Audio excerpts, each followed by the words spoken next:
Okay, folks, we are session 12. A lot of stuff is going on. The last session ended with a couple things getting figured out, right? This whole thing where you guys came into town, you found the envoy of or after you were given the note by the goat, nope, the yak, you found out that all of the different political leaders throughout Ryerton were coming together to not create a new game. We're coming together to have some big meeting hosted by Graston Hughes, of which including Okonkwo's brother, Rufus Okoro, as a politician from the Plains biome. You guys all came together, hung out, we're starting to think of things. Okonkwo, you tried to talk to your brother. He did not seem to really care about what you said, which is a little bit normal for you, but also he just really didn't care about what you said, which is odd. It's like he almost didn't want to listen to anything you said about Graston Hughes whatsoever. In addition, you guys got back, figured stuff out, talked about lots of stuff, of which you guys can catch each other up on later if you've forgotten. I would like to correct, after consulting with Sarah, it is in fact not 7 days in, it is day 6. I did say the yaks would blow up on Friday, or on the 5th day, and not the 7th day. So, whoopsies on that, but correction. Doesn't change literally anything, but that is what it is. And at the very last little bit, we saw you guys leading astray a young guard of the mountain settlement, the mountain kingdom, the lower mountains, dragging over some poor guard, old lady stuff going on, and then whacked him over the head. Jameson touched his dagger beast cloak, and then, oh no, a vision occurred. And that is where we are going to start again now that we have everyone. Jameson, you have come back to, after having that little moment in your mind, remembering the dagger beast, hearing the call of the dagger beast in your mind. My Roll20 just crashed again. Okay. It's a good thing I don't really use it. But Jameson, you're back. You're with the group. You remember this thing, you hear the call of the dagger beast, and you remember a little something. A little something. I remember. Mm-hmm. Oh, what was that guy's name? Tequila Shale? Yeah. Sure. My name is Tequila Shale, and I am a guard, and I got that cat. Now I should return to the rest of the guard. You're still surrounded by your friends, 2 of which are dressed like old people, one of which is kind of just standing there, a vampire, and the other one is also just standing there. Hello, citizens. Wow, he's really leaning into this role. Pretty good. I like acting. You're doing good. What do you mean, acting? I am Tequila Shale, and I helped you get that cat from that just like that when we walk in. Now I gotta go back to my fellow guard. Hold up. I think we should at least talk about it a little bit before we just send you off in there. Alright, what's the plan? I don't really know. Okay.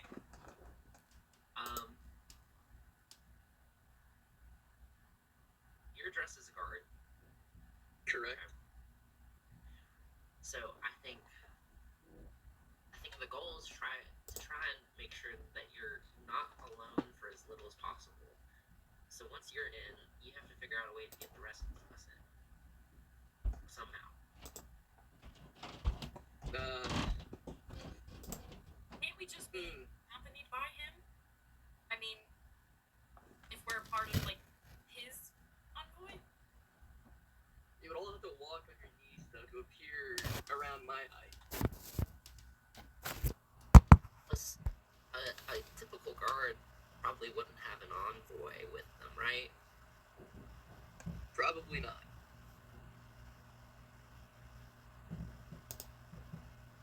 I mean, maybe he could just be our eyes and ears for the moment, but we need a distraction to stop this meeting in the first place.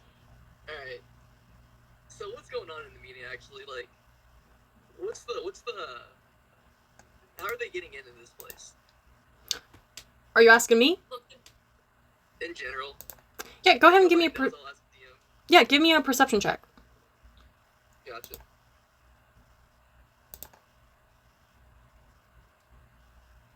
That is 8. Front door. Big front door. Grandiose, large, tall front door. Alright, is there like a window perhaps where you can like slide the same garment through? When you say Get in? slide the garment, you like throw the dagger beast pelt in there? No, I mean like I get in wearing the dagger beast belt and I like toss it out to the rest of the party members behind me. Yeah, there are some big windows. They are around the. Okay, so you guys are also around the corner, right? You guys went a little bit further away from the front door in order to lead the guard. So there are a couple windows on the wall where you sit right now, but you see the main entrance where everyone is going in is back around to the front. You guys are also right beside where your apartment buildings would be, right? You know, so your apartments are, you know, in the building kind of around, but there are some windows, yeah.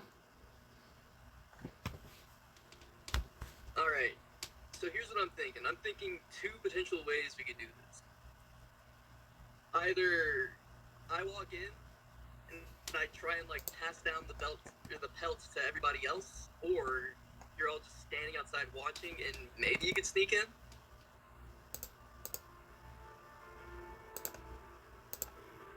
Any thoughts? I mean, that could work. Or we could just. I wonder if there's if anyone of normal. Because if Mira and I are acting as, grandparents or so, then maybe we could, like, sneak in a way and try and, well, oh no, my audio is so loud on here. But, maybe that could work. Okay. Anybody else? I mean, could you not act as like an authority figure and escort us in? I don't know. I really don't know. I think if you do it with confidence, it'll work. But we got to go up, and you just have to, you know, tell your peeps like, hey, we got to get these people inside now. I mean, we are wanted, so maybe you could capture us? Maybe not. No. I like that idea, because they're not going to want one guard watching 4 other people, excuse me.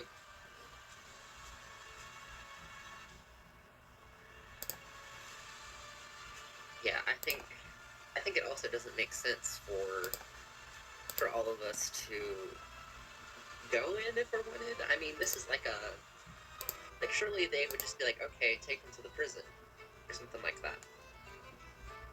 Which if we're trying to get in, then that seems kind of opposite what we want to do. Well, Okonkwo, you know your brother, Rufus or Rufus. You're a part of his envoy. Why couldn't we just pretend to be your grandparents? Jameson is a guard. Cassidy is your wife. Or Cassidy, you're Jacob's wife. And Anna, you are their child. And we just all go together. And Jameson, you tell your friends, yes, I'm accompanying the brother of Rufus to his party group, back to his brother. And we're like, yeah, we're his party, we're related. And then once we get in, we just do what we want. We just have to get in first. And then if anyone questions our authority, you have the belt, and Okonkwo, you were literally one of the invited members' family. And we could be your family. We pulled off this family thing before, like at the school. I don't, I wouldn't call that pulling it off, but it worked enough. But it's a good idea. I like Yeah, I think that could work. I mean, I don't. My only worry is if they check with my brother at the gate. So we go up to the gate and they go ask a Rufus, yo, your brother's trying to get in. Is he with you? And then he's like, I don't know what you're talking about. Or they have some kind of, you know, I am wanted. So But you've already you, spoken with your brother. Like, he knows you're here. And so, what would be so shocking to him that you were trying to talk to him again?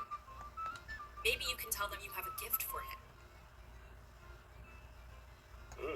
does anybody here have anything I could give him, like a necklace or literally anything? He likes everything. I've got a horse lottery ticket. What about any of the artifacts that we have? That shell-covered necklace would have been perfect, but Anna just isn't here.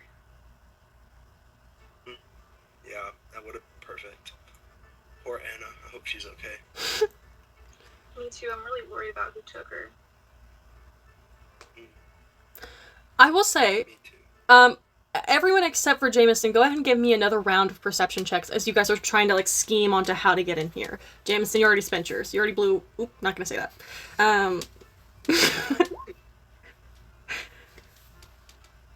9. Okay, all right. Anyone else? Dirty 20. Dirty 20. Okay. Anyone get better than a dirty 20? Okay. On a dirty 20, Mira, you take a step back, once again, looking old. You look up at to kind of take a step away from everyone else, go back up the trail. The large main doors seem to have two, armed figures that seem to be wearing symbols of grouse. So they're grouse guards. They're not from other places.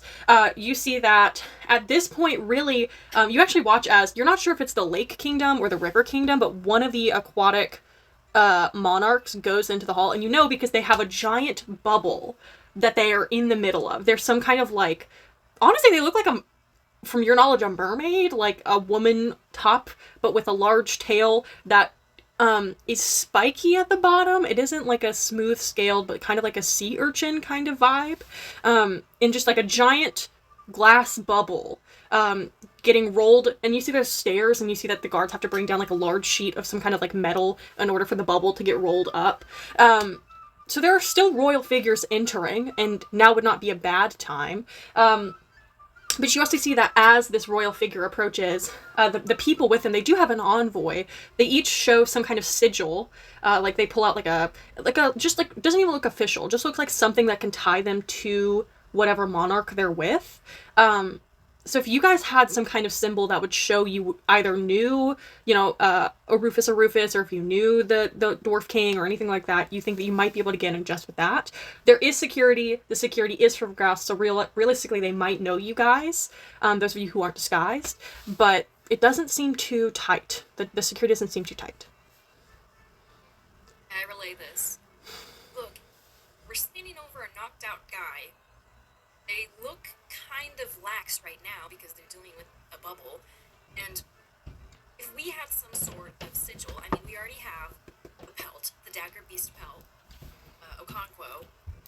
We can lie to your brother right now and say we have a gift if we don't have something we're willing to part with.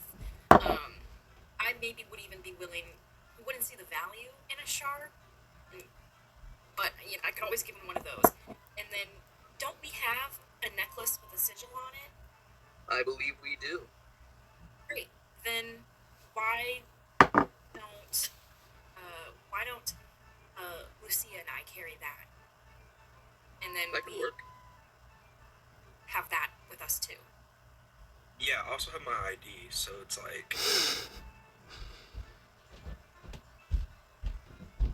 You do. Yeah, so. Then if we're all going, we need to act quickly. I mean, we can try to get in somewhat stealthily, and if they ask us questions, flash the necklace, flash the dagger beast pelt, flash your ID. Yeah, let's do it.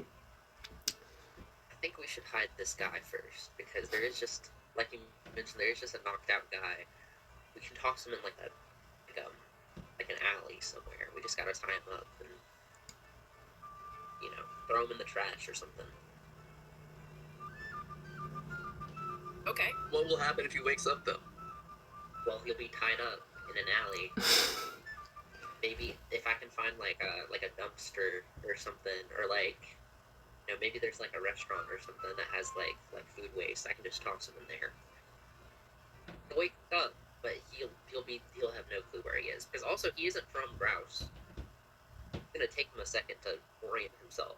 So, If he's knocked out now, let's tie him up now and then go hide him somewhere. Just any offshoot that is closest to us, because we need to get in quickly if we are going to get in together. I just want to make sure all of these officials are gone long before he wakes up. I will remind you guys. One or the other. You guys are here, right? In this main area. So the really only biggest buildings around you, you'd have to go through some kind of road. Your apartment building is beside this. There aren't any other, this is the governmental district you guys are in. You guys could maybe hide him in your apartment building, but anything else you guys would have to go throughout the open carrying this unconscious body.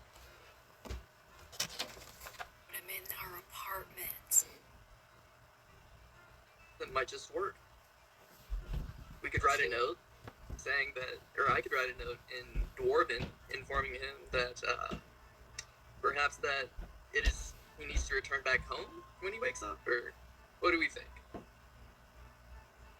Sure, we can put him in your spare room. Yeah, he's probably not gonna like those sheets. Yeah, they are quite loose. I think we'll have to find somebody else's room. And there's a lot of bugs. We can just I have toss him in room. my room. Works for me. Okay, who's picking up the unconscious guy? Here, I got him, guys. Don't worry about it. Okay, Tie him up! Tie him up! are you gonna tie him up first, or are you just gonna pick him up? Someone tie him up? I can tie him up. Okay, I'm only gonna allow 2 people to try to tie him up. It's gonna be a DC 15 sleight of hand. Nothing else. No help. Just 2 people. Either one person can roll with help, or 2 different people can help, or 2 people can roll, and they both have to hit a 15. You guys decide which one you want I to think I should be the one to attempt tying him up. All right. If that's what you want. Someone can give him help. Do you have any rope? I do have rope in my Dungeoneer's pack. Perfect. Okay. I'm gonna say, Jameson, go ahead and roll sleight of hand. We're gonna say Okonkwo's helping you, so go ahead and do that with advantage.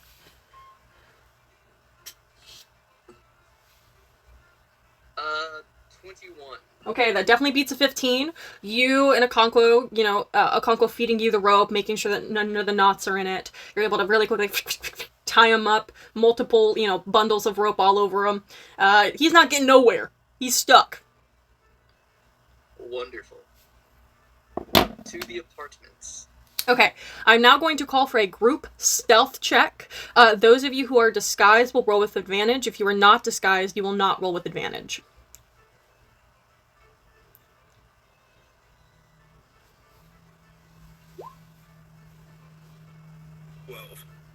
Okay. 22. Okay. 8. 8, okay. 18. 18, okay. Last one. I got a 12. Okay, so it seems that our lowest of our high numbers is a 12. So I'm going to say that the whole group is going to get a 12.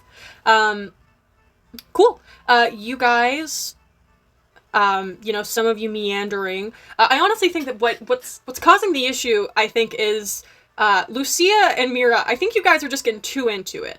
I think you guys are really trying to come off like you're old, and you're just groaning so loud, and you guys are acting like hobbling so intensely that it is drawing more eyes than anything. Cassie's trying to blend into the background, but she's just a big cloak. That's very conspicuous. Jameson's literally holding a guy.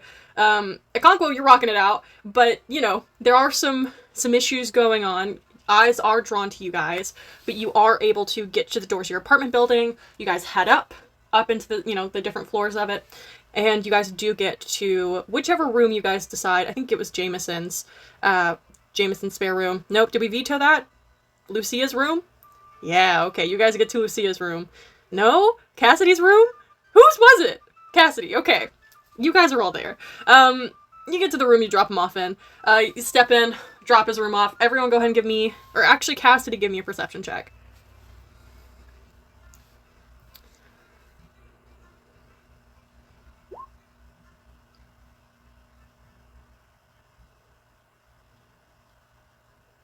Natural one.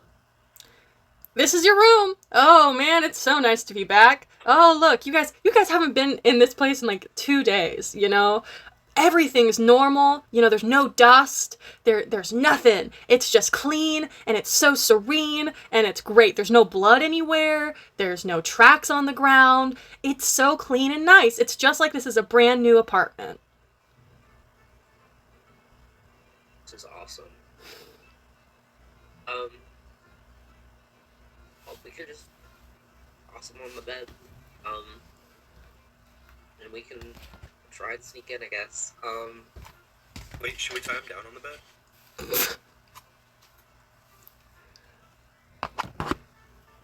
I think we should gag him at the very least. Like, because if he starts screaming... Oh, definitely. Does he maybe have like an apple or something we can put in his mouth? An apple? I'm wearing a scarf. We can just shove that scarf down his throat. No, you'll Guys, we gotta serious. Oh, I can't even. Hey. He was just trying to help a cat in a tree. Well, we still need him to be quiet. We'll probably come you're back. not wrong. Here. Okay. I guess we do need a. Yeah. I'm not gonna shove a scarf down his throat. I could do a thing where it's in his mouth and he's like, ah, and it's tied around the back so he can't like, wiggle out of it. And it'll just keep him from being able to scream. That's Okay. good. I like that. I'm gonna do that. Okay, are you gonna do that? Yeah, I'm gonna Okay. tie him. If you normally have sleight of hand proficiency, you don't have proficiency in this. But you can still roll sleight of hand. Okay, great. You guys turned them upstairs. I think they did, Sarah. I think they did. That's a 3. All right. Mira, you loosely pack your scarf into this guy's mouth.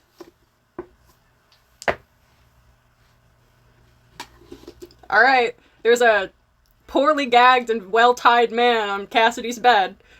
First time that sentence ever been said. What do you guys want to do next? Can I do an investigation check on like the room and stuff? Yeah.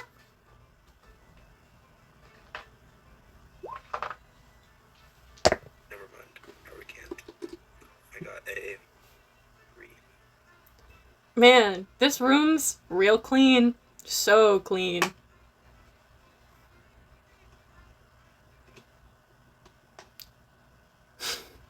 Well, this guy's taking the route. Okay. All right. I will let Lucia and Lucia be the last one to investigate Cassidy's room. This is Cassidy's life. Let's figure out how she is. Go for it. 9. Lucia, this room is too clean. You know, from what you know of Cassidy, she definitely doesn't live like this. She doesn't seem like one to have every single thing in place, to have all, like, everything's very nice and neat put away, like, there's no clothes on the floor, there's nothing. Either someone went in and, like, you guys had, like, some kind of housekeeping service or something, but someone came through here and cleaned this room. Wow, Cassie, it's really nice in here. Do you have a housekeeping service or like a? I didn't know we had maids. I never saw one in the first I don't know if they come like weekly, but it's really clean in here. Well, I've been trying to get better at it. Okay. I've been trying to like, but to be fair, it hasn't really had a chance to be lived in yet. So I'm sure we'll get a few scuffs here and there in the future. But I would say like really it's usually about this clean. Oh, okay. We should really look at the conqueror's room, see what happens if the maid cleaned in there too. Because there was all the yaks, they were in there, can do that after we go to this meeting. He's tied Alright. up. Well, before we do anything, if we feel that people are coming in and out of this room, I feel like we should at least create some obstacles before they notice a tied-up dwarf on the bed. Can we throw the covers over him? Perhaps. Maybe put some, furniture in the way. Do whatever it takes, honestly. And maybe I should drop some ball bearings. Maybe they'll trip over those. Ooh, I can slick the floors. You can what the floors? I can slick the floors. You know, grease them. With grease. I mean, go for it, but I don't want to see that. We need to, like, be out of the doorway while we, you know, so that way I can slick the floors and no one be in the radius of stepping on the slicked floors. Yeah, sounds good. Okay, are we going out into the hallway then? I feel like I'm ready to go. Okay, you guys... Do you guys home alone this room or no? Do you just leave? Oh, we're home and alone. This. Okay, but Yeah. if you're gonna try to home alone this room, all of you, anyone who wants to try to home alone this shit, give me a survival check, please. Because in my eyes, you're setting a trap. So survival is traps. Go ahead and roll survival. 22. Damn! Okay. 16. Okay. 18. Yeah. Yeah, you guys put down, I'm gonna say that that's 4 obstacles that get put down. You know, some ball bearings or some, you know, loose oil on the ground. Conquil, what do you do? I want to take out my wood carver's tools and make little splinters on the ground. Okay. Indubitably. Yeah, really quickly, you just jack up Cassidy's floor. It's a good thing y'all don't have safety deposits. Great, yeah. Bunch of traps laid out. Home Alone style. Perfect. You guys head back out of the apartment. Great.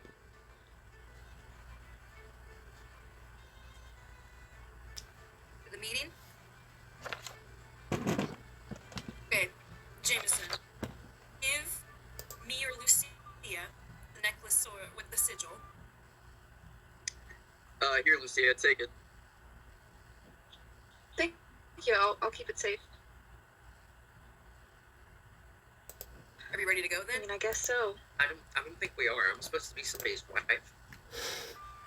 You are Okonkwo's wife. Yes. And You they go, are... Okonkwo, what is your last name again?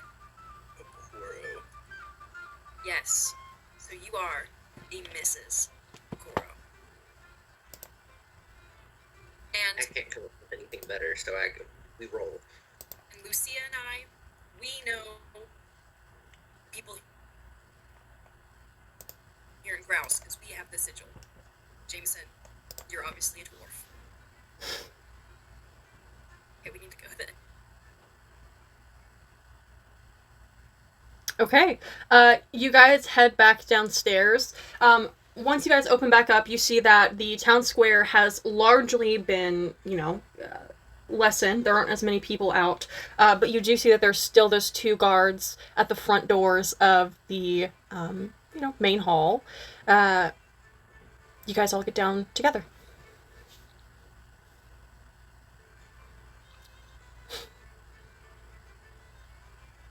Jameson, you lead the way.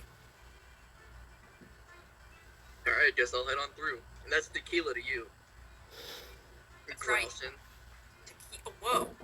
Whoa now, Sonny. You don't speak to Grandpa like that. Young man, you better respect your elders.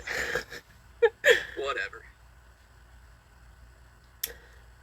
I Okay. gotta return to my fellow dwarves. Okay. You guys roll up to the front gates. Yeah, who's going first? You guys go ahead and say how you run this, right? Tell me what order, tell me who's going with what you're, you know, just go for it. I believe I'll be entering first. Okay. I'll enter after, and explain, Great. Jameson, you walk up to the main guard. You see the main guard, large purple cloak, but you can see full plate mail underneath. Goes, Hark! Oh, that's another mountain. You're very behind with the rest of your people. Yes, someone was going on about a cat. I didn't know what that was about, but I went ahead and investigated it. Do you not know what a cat is? I don't think I've seen one before, no. Your first cat. Beautiful. Did you pet it? No, I never even saw a cat. You never saw one. No, there was some people hollering about some sort of cat. Oh, well, maybe if you can stick around after the meeting, we can, from guard to guard, we can go down to the animal adoption tavern and we can look at the cats. Maybe. Oh, perfect. All right, well, go on in. Of course, thank you. Of course. Tips your hat, or tips their hat at you. Yeah, and it goes over, tips your hat as well. And opens the door, lets you in. Okonkwo, you roll up next.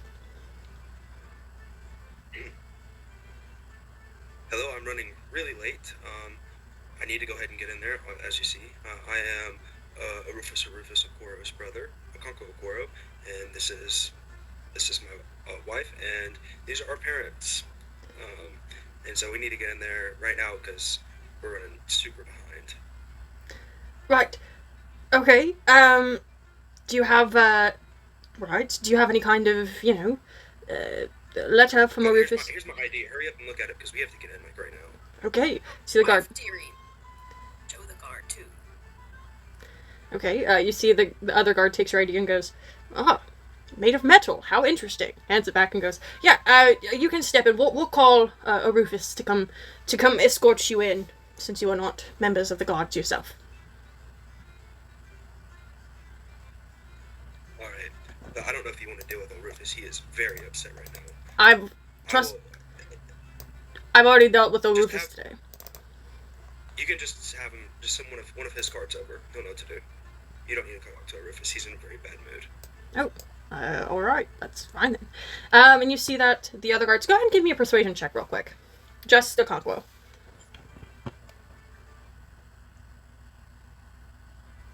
15. Okay. You see the second guard... The first guard goes, you know what, you're right. Your brother was in a mood, it's fine. We'll just escort you. And you see the other guard goes, no, actually. Unfortunately, it is our policy. We will have to get one of the accompanying guardsmen to receive you. You can still step in, but you will have to be led through the capital with guards. Now listen here, Sonny. You don't know my child like my wife and our son and my daughter-in-law know him. Now, you best heed our warning. If you drag him or anyone else away from their important business, well, we're already causing a commotion because we're late. It will make you look like the fools of the capital. Our son expects us to be at this meeting. We know our way. Thank you. Don't insult us. We are a proud family. That's why we raised such a good leader. And we would not be here if we didn't have this amazing symbol of our relationship with this city. Show them. My wife, show them. Here. Okay. And I showed the little symbol. Yeah. Mira, go ahead and give me a intimidation check, I'm gonna say. I don't think this is persuasion. I think you're trying to come off intimidating at this point.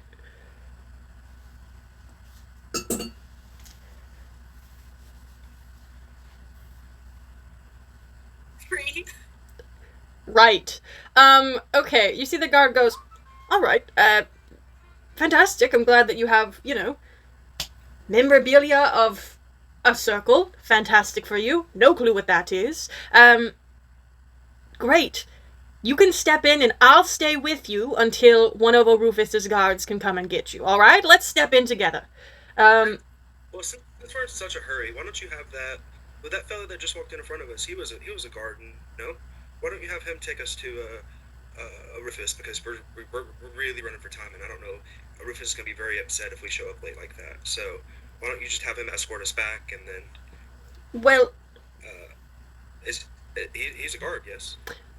He's a god of a completely different kingdom, has probably never met a Rufus before. He has a king to attend to as well, and it would be a grandiose overstep of our power to siphon one of the mountain's guards and put them with you people. So, like I've said, and I will not say it again, we will step in, you will stay with me, or, unfortunately for your dear brother, the greatest politician in the plains, you will not be allowed in the meeting. Is that understood? That's fine. Good. I'm glad it's fine.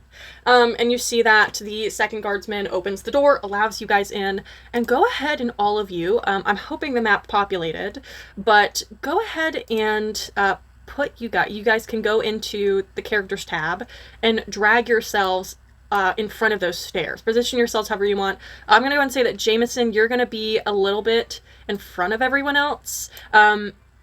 If you look down, there's a large kind of planetarium-looking thing. Jameson, I'm going to say that you can be around there. Everyone else, you're going to be in front of the stairs.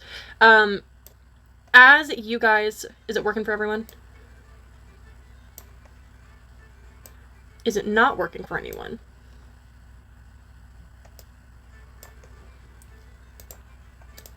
Alright, so I'm looking at is it the tab with the book?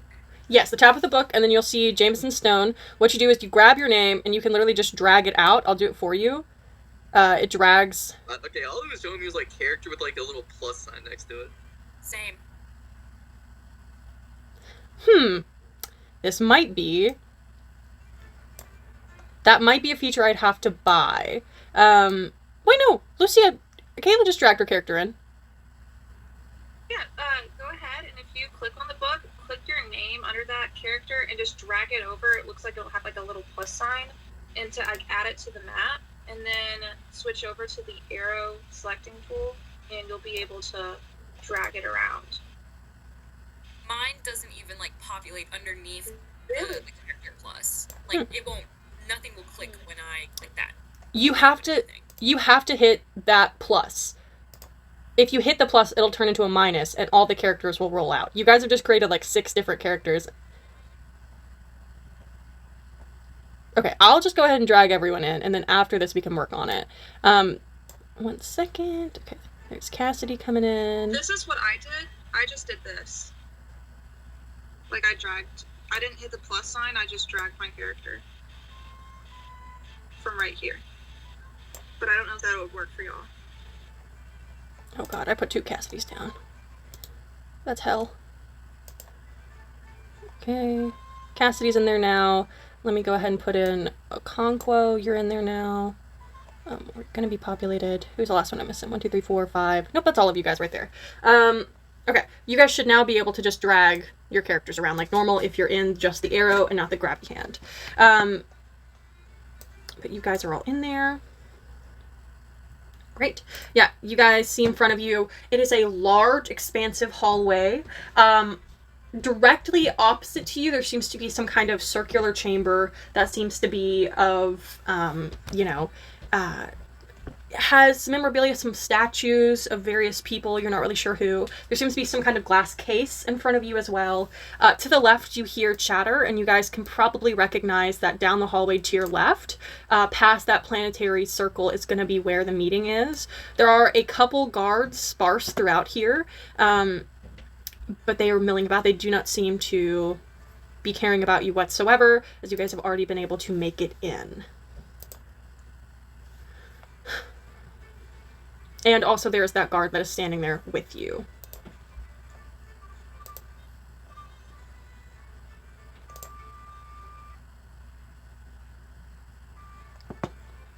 Jameson, you turn around and you see your friends are stuck with that guard.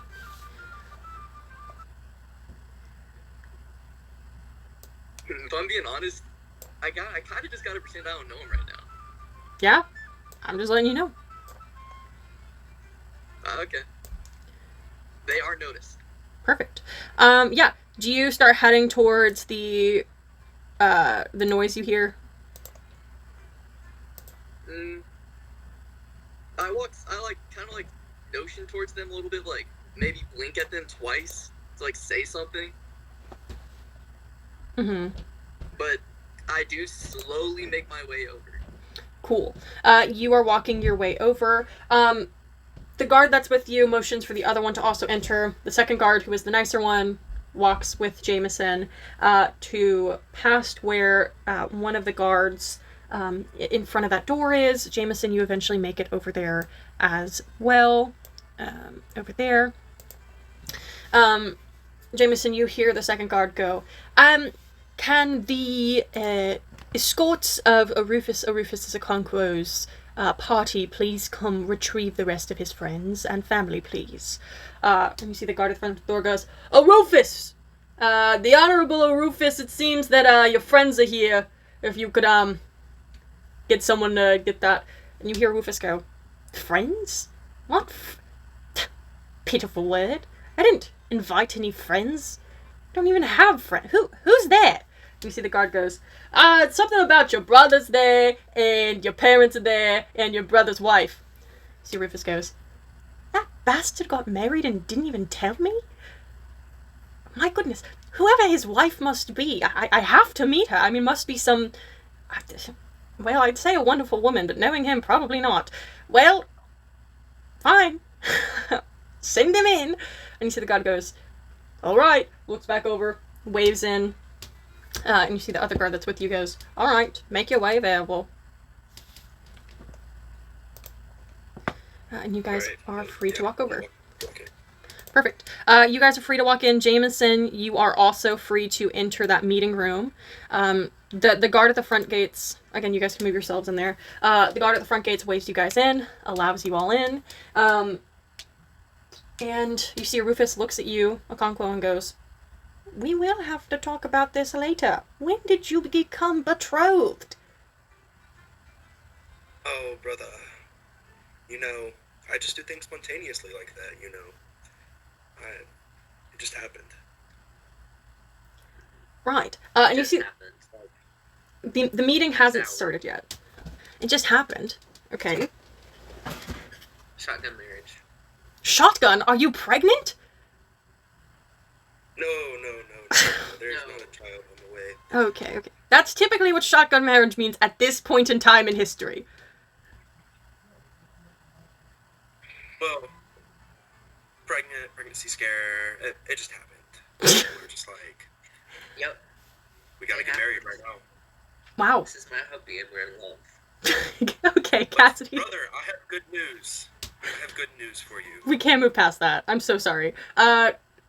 Cassidy, I need you to give me a persuasion check right now. The way you just said that. I, as Lily Heifel, cannot accept you not rolling persuasion right. Or sorry, deception. So, I have. We're just gonna go for it. Try a 15. Okay, Sarah, they don't get inspiration for this. Yeah. Okay, 15. Cool. Great.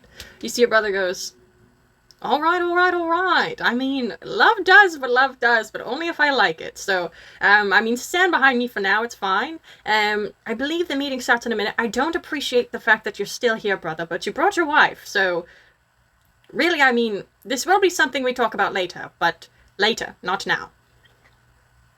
Okay, let's talk about it later. Great. And you see there aren't any seats at the table. You guys kind of have to stand behind a Rufus. I've gone ahead and put Rufus is the guy in the bowler hat, so if you guys want to kind of be standing behind him, just on that wall there. Jameson, the Dwarf King is, if you're looking at the map, the guy with the ginormous axe on the end closest to you, that is the Dwarf King. So if you want to go ahead and stand behind him. He's like the biggest guy at the table. Sure is. I can't move my guy, by the way. Can none of you move your guy? What the hell, man? Okay. Well, that's fine. Okay, I'll go ahead and start. You guys have permissions to touch your characters. I don't know why I'm doing this. But, yeah, okay. You guys stand and you see that some of the kings are speaking, some of the monarchs are talking. Go ahead and all of you just give me a basic, if you're trying to eavesdrop on anything, if you're trying to listen to anyone in specific, let me know that. just go ahead and what are you guys each focusing on?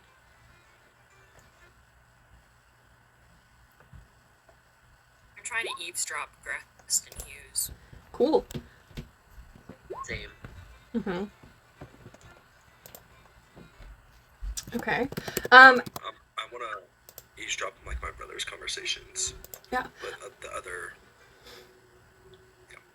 Yeah, okay. Trying to stay focused on Graston Hughes, but something about the Dwarf King right now has just gotten my attention. Okay, something about the Dwarf King has your attention. Our two that are behind Graston Hughes, I am going to require another deception check to stick in, or to you know, not give away anything for those of you that are purposely going closer to Graston Hughes. I'm gonna use an instance of lucky. Great, go ahead. I got a 17. Okay. You said deception. Mm-hmm.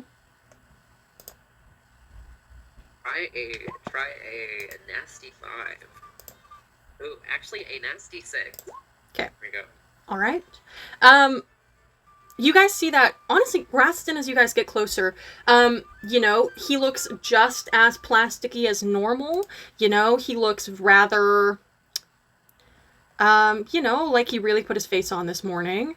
And you see that he is very quietly speaking to the, whichever monarch is beside him to the left, and not a Rufus. And you see that he is kind of very carefully.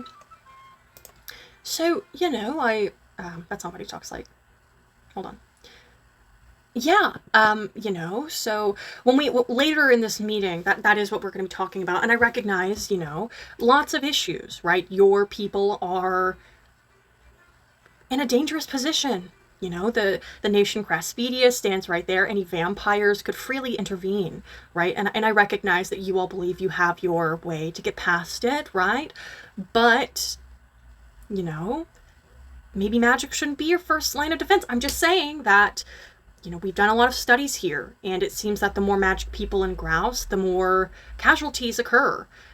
And I recognize that, you know, for many centuries you've been doing that you guys have, you know, the ways you handled things in the past, but I think at the end of the day, you have to realize that any vampire, any of them, they're uncontrollable.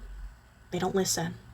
You can tell them exactly what you want them to do. You can give them every step-by-step instruction, and they still won't listen. Because they're selfish creatures. They're selfish. And all they want is your blood. That's it. And you see that whoever the leader is standing there kind of is definitely like looking at Graston, nodding along, listening. Lucia, you would identify this person as one of the coven leaders for the lower forest. You really haven't met this person much. This is Periwinkle Pilgrimage. They're just some, you know, they're a witch. They have like a large coven. The way that covens work in the lower forest is typically the first name that you hear is the family name. So it's the Periwinkle Coven. And their name is Pilgrimage, supposedly. They aren't... The Periwinkle Coven is very old. It's one of the oldest ones. They also come from Michel. They like to say that they were the first coven that like actually landed on Boone, but that is heavily disputed. A lot of people do not vibe with that. Even your own family is like, well, we might have touched foot first, who knows? So this is someone who doesn't have exactly a lot of good favor with the other witches in the lower forest, but is definitely someone that has a lot of power themselves. Yeah. Great. I heard that someone was listening to... Akonko, you're listening to your brother, right? No one is talking to your brother. Your brother is standing at the end of the table. No one seems to even be looking at him. No one seems to be referring to him whatsoever. And honestly, for once in your life, you can tell your brother seems content with that. Typically, from what you remember of your brother at the political events you did go to, he was always trying to talk to people. He was always trying to be the center of the attention. Your brother seems to not really care right now, which would definitely just, strike you as odd. My head hurts so much I can't think of a single word. Oh my goodness, it's just tunnels of dialogue. Sorry, I just completely lost my train of thought. Your brother's not talking. He seems fine with it. That's weird to you. And then, Jameson, you said you were talking to the Dwarf King, right? King Boulder. Yeah. Yeah. You stand behind Shumley Boulder. You see there are lots of other guards. All of them are standing completely straight. They are, at perfect attention. They seem to be listening, but not speaking, not paying attention to anything else going on. And you see that Shumley Boulder is sitting there speaking to someone to the left that you don't recognize. They're gilded with some kind of like feather necklace. They have a cape with shoulder pads covered in feathers in it as well. They also do seem to have a cape of a pelt, like of golden fur of some kind. And very angular features, very angular eyes, very angular nose, just sharp corners all over their face. And you see that Shumley... What did you roll, Will? Try 5. Okay. On a 5, Shumley doesn't pay any attention to you. He does speak with a low tone, and it doesn't seem like he is whispering, but it does seem like he is speaking in a hushed tone as if to, on purpose, not allow anyone to hear what he is saying. Rather quiet for the Dwarven King. Great. So I'm going to go ahead and say on a 5, you do not pick anything up, but you do pick up his demeanor, that he is speaking quietly. Great. And then, Lucia, where are you? Were you also listening to Graston? I wasn't. I didn't listen to anybody. I did want to know who was who. Do an insight check onto who was, at the table. Yeah. Go ahead and give me that insight check then. That is a 16. 16. Okay. So from what you can tell, off the bat, you got Graston Hughes at the front of the table, Arufus. The monarch, as you're sitting there, you notice that there is only one representative of the water worlds. You aren't very sure whether or not they are the ruler of the lake or the river, but there's only one of them. And that whichever one that is sitting beside Arufus. And then sitting beside that person is going to be some other... They don't seem to have any other kind of claim to fame to them. You think they might be another just random Plains ruler, maybe from a different town than Arufus. The Plains is the largest biome, so it would make sense that there would be someone else. But again, there weren't any other carriages from the Plains biome, so you genuinely have no clue who this is. And then there is Periwinkle sitting across from Arufus. Then there is who you also recognize, not by name because they are very closed off, but whoever the leader of the upper forest is sitting there, and then Shumley Boulder, who you can tell by the dagger beast pelt and also by the litany of guards behind. I also say on that 16, there is a very different variety of how many guards there are. Arufus only seems to have 2 guards standing beside him, standing behind him. The River Dweller, or whichever Waterworld Dweller it is, does have significantly more guards. They don't seem to have a giant bubble. They just have a glass helmet with some kind of metal casing as if to only saturate their gills. The other person at the end of the table, 0 guards. None whatsoever. The one sitting beside the River Dweller. Periwinkle, also 0 guards. Seem to have come alone. Eagle Lady, couple guards standing behind her, but they don't seem to be armored at all. They seem more to be scholarly types, maybe squires or something like that. And then Shumley Boulder, again, whole huge stack of guards. Great.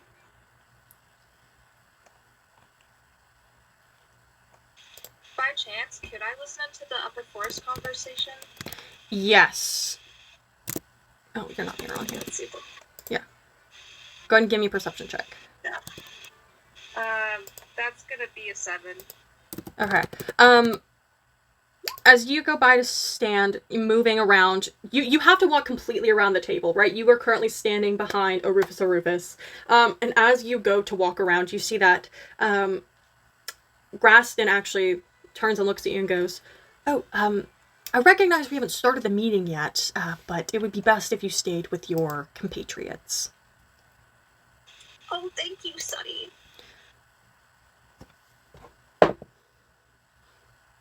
You see that Graston kind of leans back a little bit. And you see that his eyes, again, face completely stretched out, best, skin you've ever seen, not a blemish in sight. And his eyes, Lucy, you see his eyes, they shimmer. But then it looks like he has no eyes at all. Like they disappear from his skull. And he goes, "Of course. Make your way back."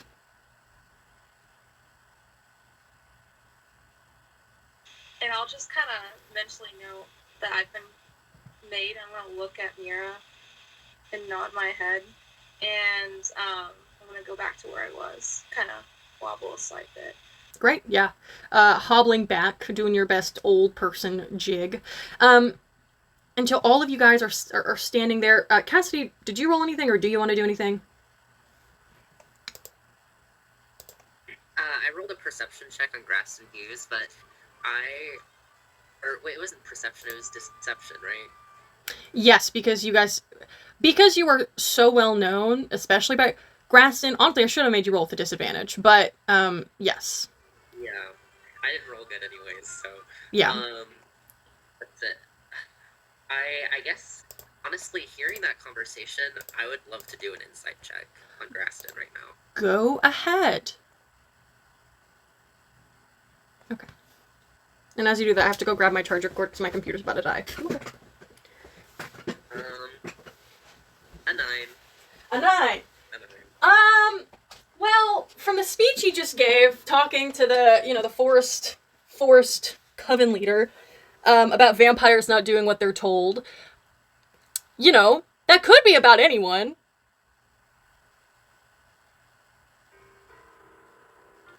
Could be about anyone. Could be about anyone. Probably isn't. Okay. And I'm gonna say that as you guys kind of all stand... Oh, sorry, what were you doing? I said I'll take note. You'll take note. Perfect. Yeah, all you guys settle in. Lucia, you turn around, look over, kind of realizing how made you are, that you've been made. You see that eventually I have to move this chair. You see that the speech dies down, eventually. Rather naturally, honestly. Just people realizing that they no longer want to have any pleasantries, that they'd rather start doing business. And as the pleasantries die out, you see Graston turns and looks above you all, a giant sundial. As it hits exactly noon, perfect shadow alignment, you guys see Graston coughs. All of the leaders turn to look to him. Good morning. Good morning, my fellow leaders, rulers, movers, and shakers. It was a great day here on Grouse, the 6th of Wayland. And a natural date, I do recognize. And an urgent meeting was called. I thank you all for your immediate response to our call. I know what you might be thinking. How odd it is. I'm yelling into my phone. How odd it is for the city of Grouse to be requesting aid. For Grouse, for the longest... Man, I really peaked the audio right there. For the longest time, Grouse has been the city that has not required aid. If anything, we have been the ones giving you all our supplementary resources, but we do not need ourselves. But unfortunately, a time has befallen all of our lands together, in which we must all come together, lest we lose the fight. You see there's some stirring at the table, as some of the rulers aren't quite sure what the fight is referring to. As many of you will know, for quite some time, our lands have been desolate. Not here, the lands of Boone. while we here in Ryerton revel in pleasantries, in glorious, glorious excess, there are some across the way that are not as lucky to have that excess. I know we have all thought greatly about Aldith, the land in which the magic has blossomed. In a dangerous way, might I remind you all. Beasts becoming beasts. A simple cat turning into a saber-toothed tiger. The humble sloth turning into a foul 15-toothed, 15-toed monstrosity. And furthermore, beasts of man. Men who were born simply, becoming unnatural. I know for quite some time over in Aldith, this magical overbubbling was seen as profitable. I mean, we all know our sister nation Hodan has done quite a good job in, capitalizing off of Aldith and their energy, surplus. And I know for quite some time all of us looked to Aldith as a solution to problems we had. Though in this time, we, the great arbiters of the city of Grouse, have discovered that perhaps those controlling those nations in Aldith, the ones we thought could be our allies, cannot be. We've all been lied to. Greatly. For the longest time, we believed that there were two sides to the war in Aldith. That one side, with their magic, was safe. Their people were honest. Many of us supported them. The South was, as we believed wholeheartedly, that they were trying to build a future all of us would be proud of. I know many of us have availed our wares of technology from the South. Clocks. Some of us have started to bring those into our houses. I've heard of things such as the telegram that allows people to communicate through distance. Beautiful things coming out of the South. And the North, we all believed for the longest that they were encumbering on the South's resources. They were stealing. It has come to our attention recently from missives. And luckily, and you see Graston points to the final unnamed figure sitting at the table that, Lucia, you could not clock. And luckily, we have received direct voice from someone from the north of Aldith. The things are not what we think. And you see the final figure at the table straightens up, sits up, and they are a, long-haired elf, or elf-like, you're not entirely sure. They have ears kind of pointed. They have eyes glowing a vibrant gold. Their hair is a stark neon color. It's not exactly, maybe a stark mauve, just super bright, incredibly pigmented, almost as if there's an aura coming off of the hair itself. And you see that this final figure kind of sits up and looks forward. Graston points. We have learned that things in the north are not what we expected. They are not what we were taught, what we were told. We've been lied to, all of us, even those of us who continue to supply soldiers to the south today. And you see that Periwinkle kind of sits back and goes, "How are we supposed to believe this? What evidence do you have? I love a good story, but it's not enough for me to make decisions off of." And you see that the quote-unquote elven person in the corner nods. "That's right. I agree. It would be not for me to come here telling you all that you've been hurting my people without any kind of proof. I give that proof to you now. Many years ago, there was a princess down in the southern lands of Aldith. She was the daughter of the king and queen of the greater countries, and the borders of Aldeath have shifted such. The country that she once was a part of no longer exists and has been usurped. And it has come to me recently that I am that princess.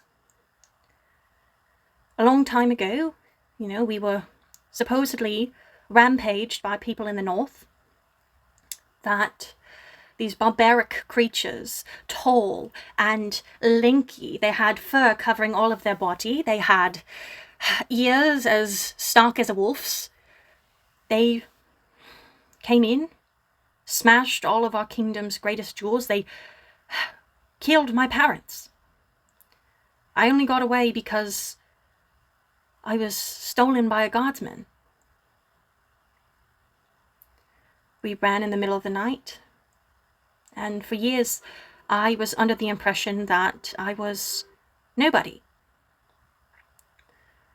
Well, recently I was informed that, the years I had spent confused, not remembering my past, was because those creatures, what I now understand you all call werewolves, one of them wielded some kind of beam that took my memory away.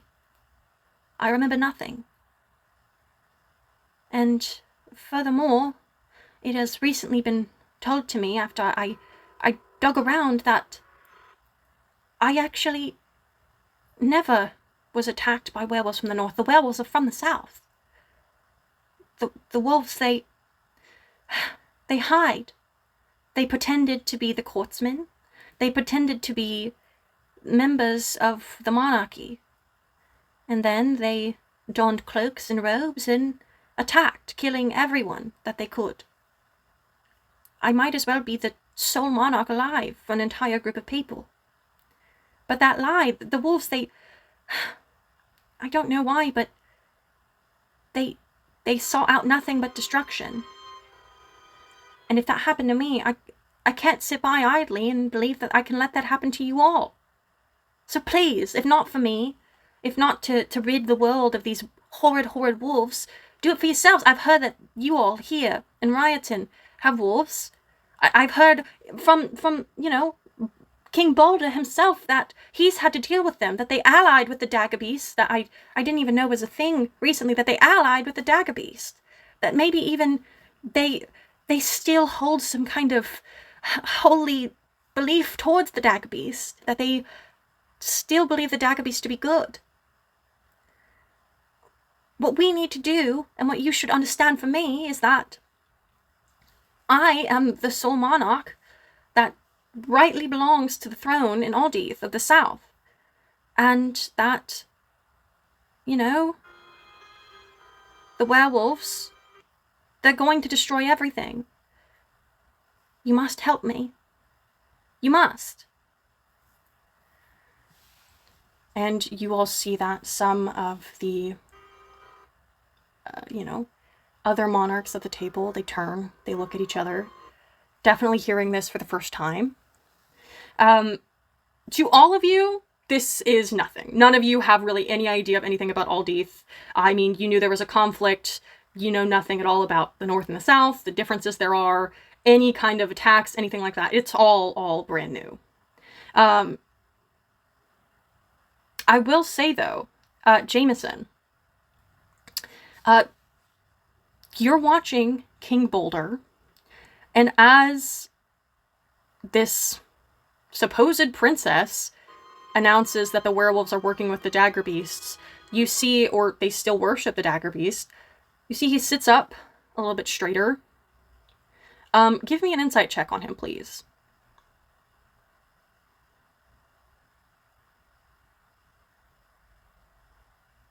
He's so quiet.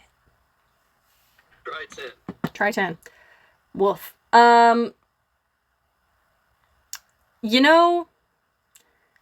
You have literally never heard Lydia mention the dagger beasts in your entire life. Now that could just be because you've never asked about it, but in no world is it your understanding that the werewolves have any connection to the dagger beast at all. They could, and you've just never thought to bring it up, but that's not really something that you think werewolves are really super on top of. Sweet. Sweet. You see Graston standing there, goes, "Thank you. And Princess Amelia, I appreciate you for your bravery. We had to send ships in the middle of night to save her, as it is our belief that some of the wolves here are attempting to make a second attack of her nation. What is left of it." And at this, you see Periwinkle again goes, "Okay, my greatest apologies for you having to deal with that. Do you have any sort of tangible evidence? Do you have notes or insignias or anything that can help us see this? Because, I mean, not that I've ever spoken to anyone from Aldeath, nor have any of my guardsmen ever come back and shared ill will about any wolf-like people. But if this is happening, I mean, we must run to stop this." And you see that Princess Amelia takes a step back, gasping, "You would say that I am a liar? Here, my family dead, everyone I have ever loved." You see Periwinkle goes, Yeah, I would actually. This is kind of international matters, and unfortunately I'm going to need a little bit more than words. And you see that at this point, just absolute, reactions all across the table. Shumley Boulder's pissed. Periwinkle doesn't give a fuck. The River Monarch doesn't give a fuck. Your brother, Akonko, he doesn't really seem to understand, but when he looks at other people and sees that other people get upset, he's also, my goodness, also reacting big. The woman sitting beside Shumley Boulder also, doesn't seem to react, but does nod solemnly as she sees Shumley get upset. And Shumley Boulder does, in fact, slam his giant, but for a dwarf, hand on the table. "I will not sit here and listen to those demeaning the great cause we have found today. I guarantee you, the wolves, they are nasty creatures. Careless. Evil. I mean, why would a man transform into a wolf? What do wolves do? They bite, they kill. It is in their nature to be ravenous, violent. I've seen it with my own eyes. When we have to go to the Upper Mountain settlement, I mean, days and days we will discover bodies, dead, of just civilians who had been strung amok by these foul creatures. Every last wolf is a problem." And you see Periwinkle once again goes, "I think we're generalizing a little bit too much. Every wolf," and again, complete chaos strikes amongst the table. Infighting, quarreling, all of them. The guards don't seem to be doing anything. But you guys see straight up Shumley, frustrated, hand shaking the table, all the shebang that's going on. Do any of you move to do anything at this moment as you see the rampaging kind of energy kick up at the table?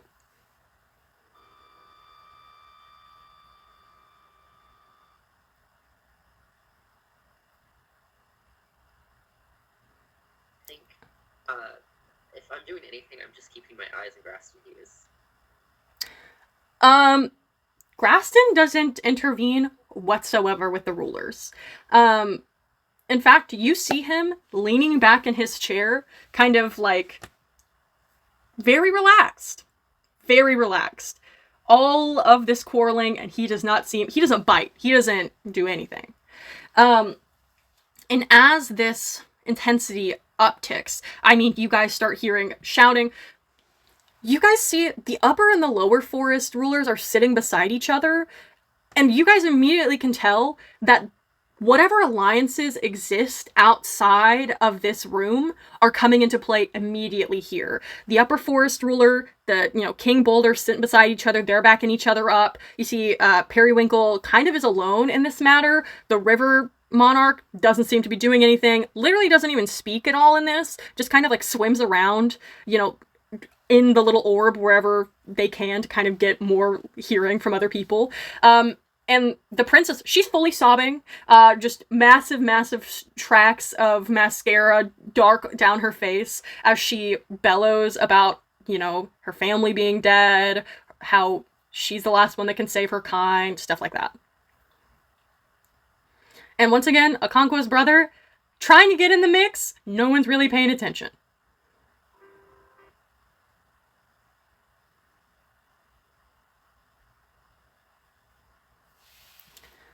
Great. And as this kind of, intensity continues to build, after some scrambling and squabbling, of which is really not productive, it's just people yelling at each other, you see that the guard at the front of the door moves to the side and, might be like servants or something, come in carrying platters and platters of refreshments, large pitchers of some kind of ale or something like that, delicious looking, maybe a charcuterie board or something like that, just food to set on the table, of which they do in fact place to the center of the table, putting chalices in front of each of the leaders, pouring some red looking liquid into each of them. As they continue to squabble, the servants exit once again, and Graston goes, rulers. And you see kind of they all, slowly settle back out of their squabbling. And you see he goes, I understand, and maybe even you're wondering why, if there was such a matter of a monarch who has been usurped, why would I not bring this up to the council of rulers? Why would I not bring it up to the rulership themselves? But, as we all know, the rulership are fickle. And though maybe some of you are in the rulership, you are the ones that I believe have a strong head on your shoulders. I knew that if I went to the rulership, we would never do anything. And poor Amelia, she deserves our aid immediately. Which is why I propose this. I understand that maybe some of us have differing opinions on this matter, but if we could all agree to a truce, if we could all agree to pull all of our troops out of Aldheath entirely, if we do not want to go full throttle and supply all that we can, then we just leave them alone. Can we not agree to that? And you see that Shumley is like, here, I agree. I think that is the best foot forward. And you see he grabs a chalice in his hand and goes, I am willing to agree. If all of us are. And you see that the ruler of the upper forest additionally grabs a chalice and goes, I do agree. I think it is in the eyes of Kraesmer that we allow light to hit where the sun shall shine, that we allow life to prevail where it should. And if any of us are supplying troops to kill in any capacity those who might be affected in a way we don't understand, then I think it is only going to behoove us that we stop it. You see Periwinkle likewise, fucking, I guess, I don't like killing people. Also holding the glass.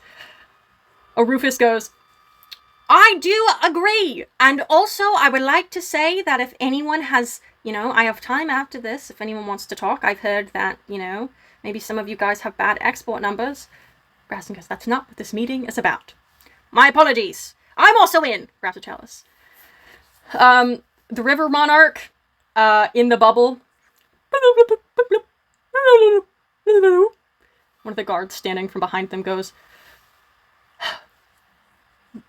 Dutch of the Great River agrees and says that there is no reason for war on land and that we should not fight on land. Takes one of the chalices off the table, opens up the top of the bubble, drops in the chalice into the giant water bubble. And you see Amelia also takes a chalice. I also agree. I also think that if... Australian. I also think that if... I mean, I know I carry no weight with you all, but I also agree. Please save my people. Graston, standing before everyone, he does not have a chalice in front of him, looks at everyone and goes, and so, with you all agreeing, and by surveillance with me, as arbiter of this great city of our capital of Grouse, I call that we have our truce here today. We all agree to immediately revoke our troops from Grouse. Let all that agree clink, cheers, and drink to the future we all hold before us. And you all hear, "Hear, hear!" as the different monarchs go ahead and clink their glasses, each of them, even the one in the bubble, reaching to grab the chalice to drink. Don't drink it, it's poison! What? And we are going to cut from here directly to Anna. It was getting so good. Whoops. It's okay. We still have like an hour left after this, probably. Great. 1 second. It's like watching my favorite TV show that my friends are in. That's very nice. Okay. We're gonna slide with this. Anna, actually, we're gonna go a little bit back. A little bit back in time. Anna, it is nearly, it's probably like 4 a.m, like straight up, when you hear in the middle of the night some kind of like, some kind of like high-pitched etching noise that you can't, like, you're having a dream, there's like a guy in glasses and he's got like a satchel full of books and you're walking down a trail, but you just hear this piercing noise. It brings you out of your slumber, and you wake up in Standard Day O'Connor's house. You turn, look at the window, where there seems to be some kind of like circling thing on the glass. Kind of like we saw earlier today, or yesterday. Yes, but this one seems much more familiar to you. Yeah, that's Dad's tool. Yep. And as you kind of sit up in bed, sure enough, fling, fling, fling, ding. You see your dad's giant, massive hand stops the glass from spinning around too much. Oh boy! All right. He pulls himself in, and then puts the glass back. All right, I got your letter. What's going on? My letter said to stay indoors. When have I ever listened to an instruction that wasn't mine? Never, but I thought maybe. Well, that's okay. Sometimes we're wrong. Your dad's Southern now. My head hurts so bad.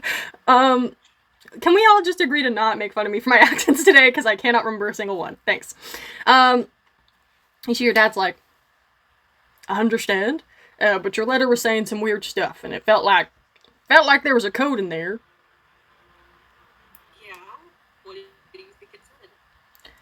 Well, I think it was saying that, you think that I'm in some kind of danger, that you're in some kind of danger, or... Yeah, we're kind of all in danger. Well, yeah, I know. I saw your mugshot on the way in, and I'm proud of you, Baby's first mugshot's great to see. I was hoping you wouldn't see that. Oh, yeah. When we're done, whatever's going on, we're gonna have a long talk, and then I'm gonna turn you in, and everything's gonna be completely fine, and we'll settle it out of court. I bought a packet of loose change. Maybe that'll tide you over for the bond.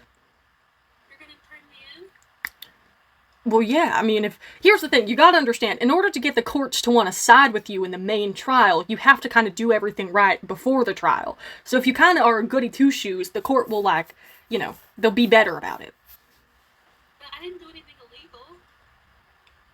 Oh. Well, what'd you do?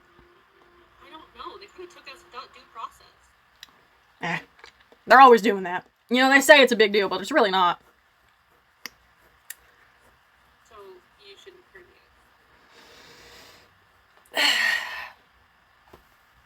me in. Give me your persuasion check real quick. I think not one. You see your dad goes, okay, all right. I won't turn you in. We'll go home. It's fine about it. Yeah, the jails are all closed anyways. I don't know, I was walking in and there's some kind of blockade or something. So, not like I could turn you in anyways. Okay. So, you promise you won't? Yeah, I would never. Uncross your fingers.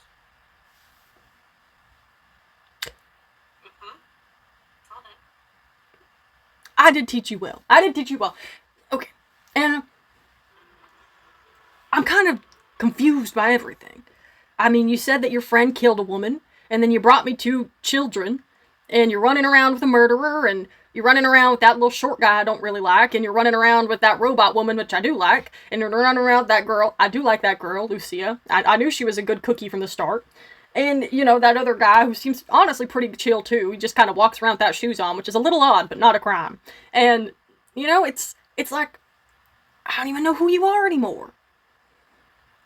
They're my coworkers. You wanted me to get a job. This is what happened. This is what happens when you get a job? Apparently. I've had many jobs, and none of them... Well, I have had coworkers kill people before. That is... One second. Not like that, though. None of my coworkers have bitten someone so hard they die. Well, I just have more interesting coworkers, I guess. I would not say that's accurate either. I mean... Oh, some of the things my buddies and I would used to get up... I mean, we'd be walking around the walls, and we'd be throwing sticks down there, and we'd be setting things on fire and waiting, and we'd be throwing flaming arrows off the side of the walls and all that stuff. Wait, so why don't you let me use these arrows? I want to do flaming arrows. That's fun. Well, there's no walls to shoot flaming arrows off of. I can find one. Well, I think that people would have more of an issue with you shooting flying arrows than people had issues with me flying arrows back then, but it's a different time. Why? Well, you know, it's different, you know. People used to not really have to tell me anything, and I was kind of the one telling people how to do things, and this is, you were a baby. I don't even think you'd be remembering any of this. So it's because you're old. Alright, well, okay, get out. We're leaving. We're getting out of here. What about my coworkers?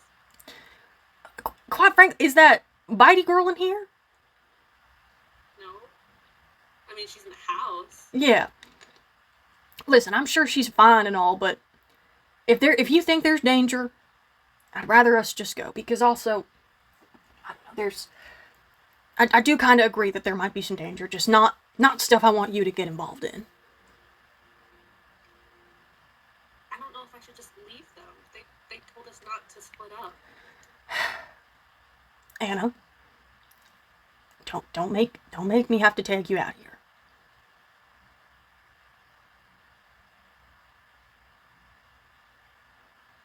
I want to stay. That's not gonna...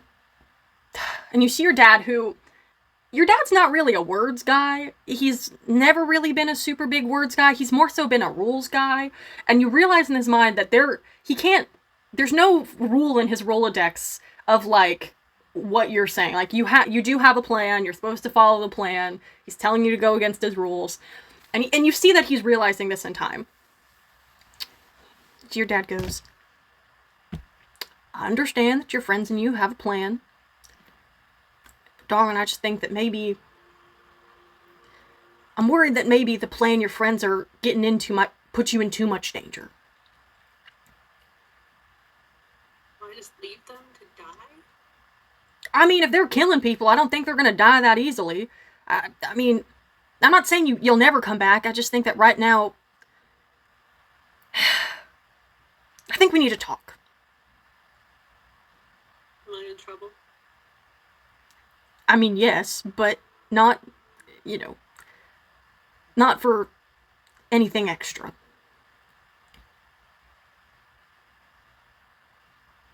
Can I write Lucia a note? Or no?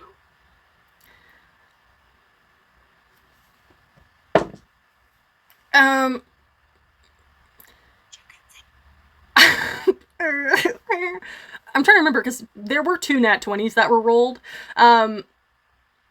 You see your dad goes... Yeah, you see your dad's like... The one thing... I understand, we can't leave paper trails. Okay, if we leave paper trails, if it gets in the wrong person, they're gonna know too much, they'll know where you are, they'll know where I am, and I'm a little bit worried of people finding out where you are right now. Okay. But I want it on the record that I wanted to leave one. Hey, how about this? We can pass by a mailbox. We can put it in 4 envelopes, right? So it's real, it's real concealed. They'd have to do a lot of ripping to get into your letter. We can drop the letter into the mailbox. Oh. Are you okay, Lily? I'm fine. I think my Wi-Fi is just bad. You see your dad's like, we can just drop the letter into the mailbox. Okay, that's a good plan. Maybe 5 envelopes, though. The more the merrier. That's what I always say. And you see your dad kind of opens back up the glass porthole he created, throws out a rope as if you guys can rappel down it. I like that this is just a normal thing that we both do. Yeah. Perfect. You rappel down. You see your dad at the bottom catches you. You guys head out very quickly. You see he's got like some kind of like sticky resin. You see he kind of steps back. He takes out like a long dart tube. He packs this like the sticky gum at the bottom of the tube and expertly like spits a circle of gum around the outside of the window that you see immediately absorbs into the glass and sticks it back together. That's new. I actually I thought this would be expired. It's about, how old are you? 21? 21. It's about 21 years old, so I thought it'd be expired by now. But somehow it's still working. Ew. Hey, reduce, reuse, recycle, okay? Don't throw away none of your gear. And you guys head back through the forest. Quickly, you do pass a mailbox, and you can throw whatever letter into the mailbox you want to have written. We'll get to that whenever you guys get back to that in story, so Sarah, just have that letter written, and we'll find it again eventually. You guys walk through town. It is cold, and as you guys are walking through it, it kind of begins to crest. Glacierly is so far at the, like, opposite of town. There are no bridges to Glacierly, you know that because every time someone proposes to build a bridge to get to Glacierly easier, the community gets so pissed off because they're like, we don't want people who don't belong here in here. You're going to mess up the vibes. They're going to come in. They're going to make things too expensive. So they don't allow any bridges. You guys go through the main parts of town, sticking to the shadows. You see your dad gives you like 4 different sets of cloaks. Your dad's super protective in general. Way more protective than he normally ever has been.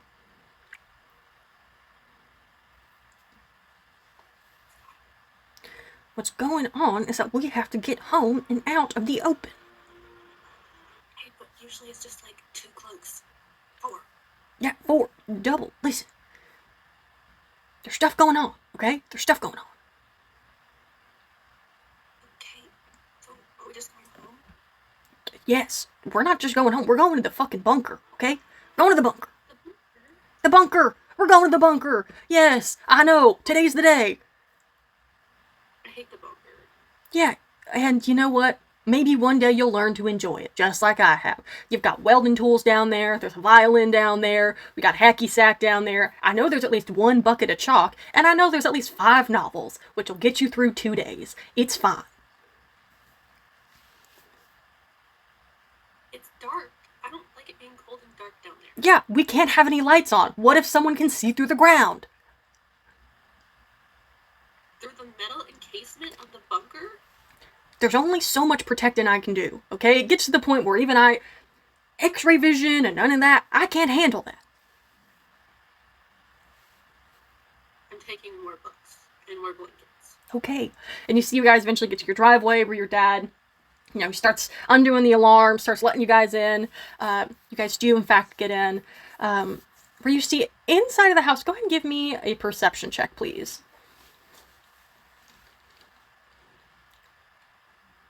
14. The inside of the house is a mess.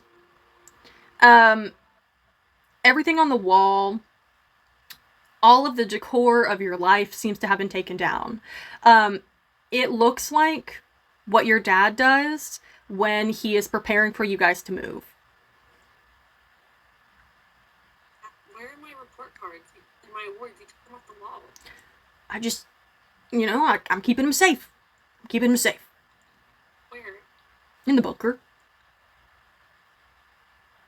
We're not moving again, are we?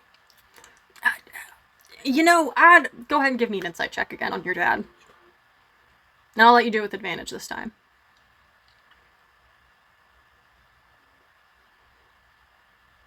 16. Your dad is doing a really good job at seeming normal.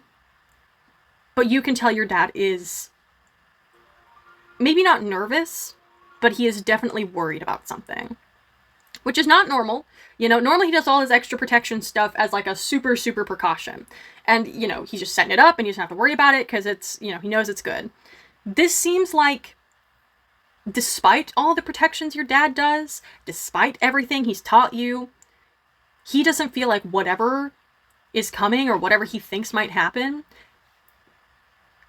his protections he doesn't think is enough to fix it. Going into the bunker, all this stuff, this is like Cat 5 level shit that he's dealing with.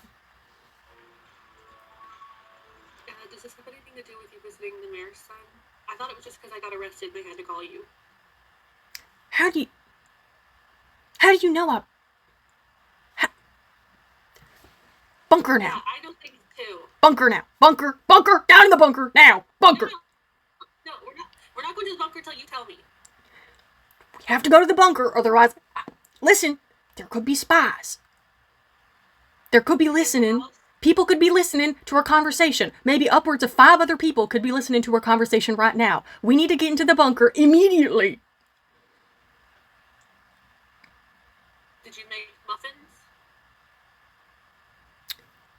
No. I didn't have time. Likely story. You expect me to go down there with no food to snack on? There's canned green beans, okay? I canned the green beans, and then I canned the green beans in another can. They're down there. Snacking green beans. No one likes those. Yeah, but they'll keep you healthy. No. They'll keep me sad. Damn it, Anna. Okay, fine. Sit down on the couch. Fine. And you see your dad. He goes back behind the kitchen counter. He opens the oven. He pulls out a bow and arrow. He slings it over his shoulder. Puts the quiver on. Arms himself even more. Walks back over. She goes, I'll tell you. But how'd you find out about me going to see the mayor's son? A friend told me. Coworker told me. And how did he find out? Or how did they find out? I don't know. They saw it. They saw it? Okay, Dad, you weren't good enough to erase your name from the book that you had to sign in on. I didn't sign in on a book. Well, someone signed you in on a book. Rookie mistake. I didn't... Look,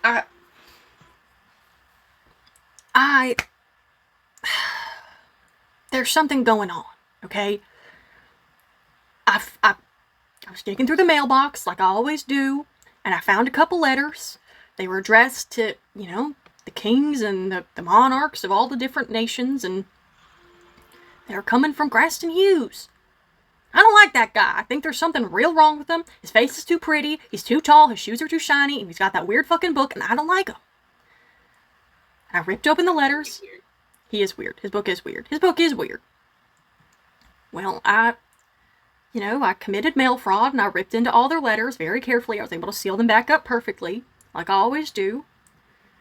And there's something going on, okay? It's all based off of lies, and I was frustrated because I was like, well, why are all these people coming to town? They're bringing all these other leaders of different nations to come to town to kind of go over some kind of horse shit, go over some bullshit to figure stuff out. And what was crazy is that the mayor wasn't looped into any of it. His signature wasn't on any of these letters. He wasn't contacting anyone with the sigil of the mayor. And I thought that was wrong. So I went and I tried to talk to the mayor's son about it. And he did not fucking care one bit. He didn't want to listen to it. Well, they're kind of like besties, so yeah. Well, it didn't seem like that. I was telling him, like, Graston's trying to hold this meeting, and, you know, he's saying that there's some kind of big event happening, that Aldeath isn't unsafe, and I know Aldeath isn't safe. But it wasn't for the reasons why they were saying. Why Why is it unsafe? There's Because like the war? no the war's not real. But people are fighting, so doesn't it have to be real? Honey, there's no war in Aldeath. There's never been a war in Aldeath. Then where are all the soldiers going? To die. I don't know where. Why? I don't know. I don't know. You know how... You know when you were a kid? You remember when we were, we were in Miami Plains, and we were, sitting on the lake beach. My memory's kind of hazy. I was little. Yeah. Well, you were just the nicest little girl. You're sitting there building, they weren't even sand castles because couldn't really get the etchings in that well. You're building sand houses and sand mounds, and you're sitting there playing. And some other kids came up and they wanted to play with you. And they you guys started playing together, and I let it happen because I don't let you talk to many kids. And I thought, well, these are 4-year-olds. I know I could take them in a heartbeat, all 10 of them at once. And I watched as you just laughed and sat there. I mean, at one point, one of the little boys started walking over the castle, and you started, you were real pissed at him. You were like, how dare you walk over my castle? This is my domain. This is my domicile. And started getting real mad. And, all the other little girls, it honestly looked like you were unionizing. It was like you guys all came together in one big, kermuffin and threw the guy into the river. And then, you felt pretty accomplished. I was proud of you. And you looked at me and you said, Dad, I always want to be a princess. I mean, who wouldn't?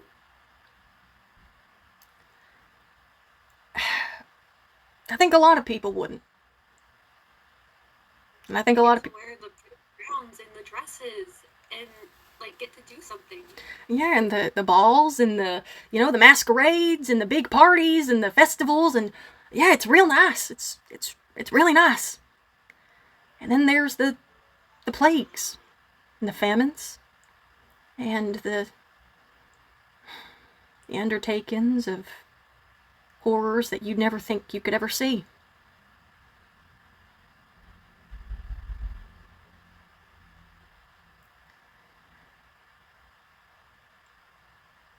We moved away the next day. Because we had to. Too many people knew you at that point. Darling, I know that, your heart's real big. Care about everyone. I know you do. I see it when you're walking down the street and there's some kind of, limping animal and you want to jump down and you want to help it. I've seen you in the woods when you start singing to the birds and they fly on by.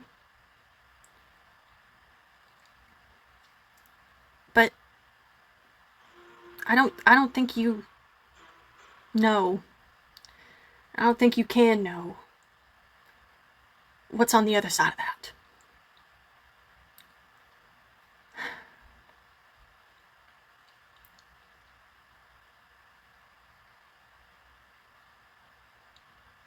You're saying I shouldn't believe in goodness? No, that's... There's bad. No. What I'm saying is... Okay. The war that's going on in Aldeath, it's not real. And it's never been real. There has been fighting, but it's not people that are fighting. It's nature that's fighting. And up there It's like you can be having the loveliest day in the world. You can be sitting there, maybe it's your birthday. Getting crowned as something. Maybe you're watching your best friend and his wife walk their little daughter down the aisle. Beautiful little tiara on her head. And then the glass will shatter. And barbs will shoot in. And you'll think it's people. You'll think you're under attack. But the barbs, when they land, they're not arrows, they're not stones, they're not projectiles, they're literal barbs. Like from a tree. And you look back out there, and standing all around are plant monsters and these giant creatures made out of nature itself, and they're trying to take over. Nothing you do can stop them. As soon as they hit you, they'll stab right through anyone. They'll ruin any life there was. And sometimes your best friend looks up at you, bleeding everywhere, tears flowing down his face.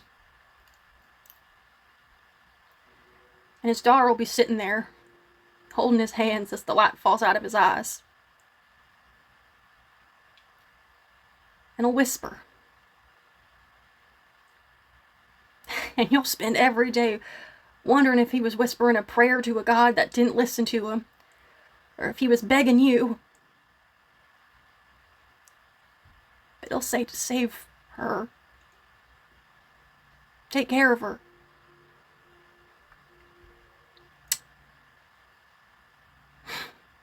And you look over, and everyone else is gone. Already taken over.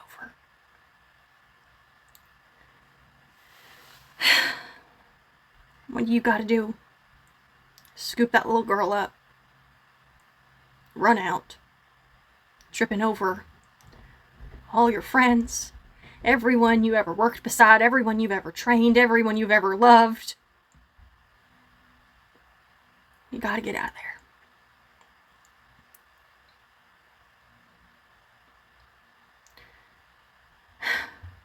There's not a war in Aldeath.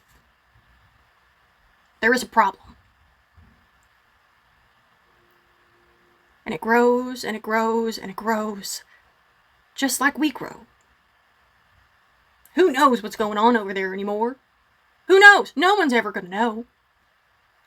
Because the second you step over there, you're gonna die. And no amount of preparing, no amount of training, nothing that you ever do is going to be enough.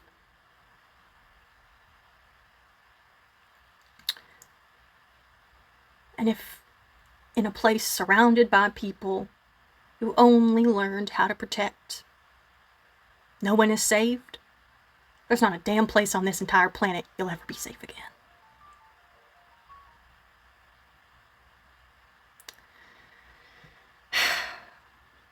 So excuse me for not wanting to let you stay out there with people who keep to trouble. But I think I've had enough trouble in my lifetime. For both of us.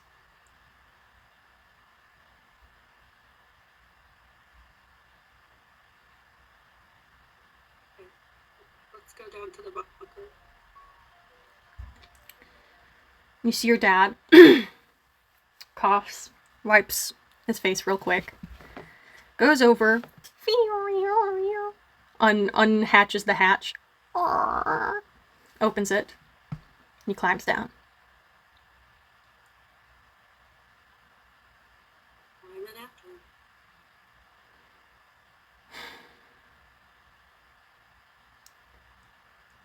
I'm real sorry.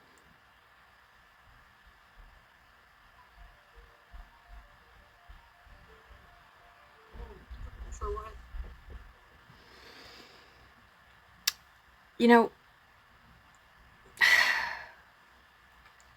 Just that, if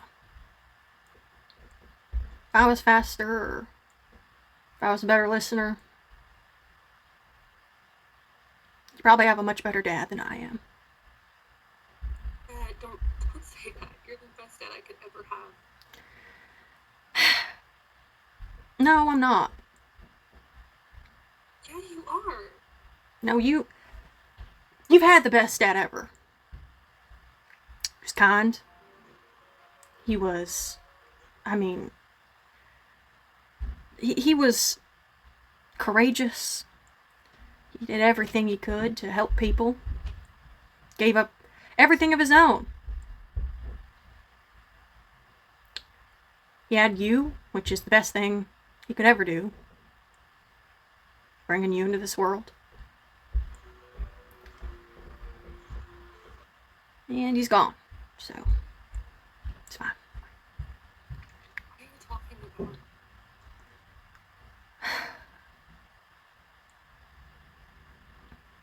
I don't know. I don't know anymore.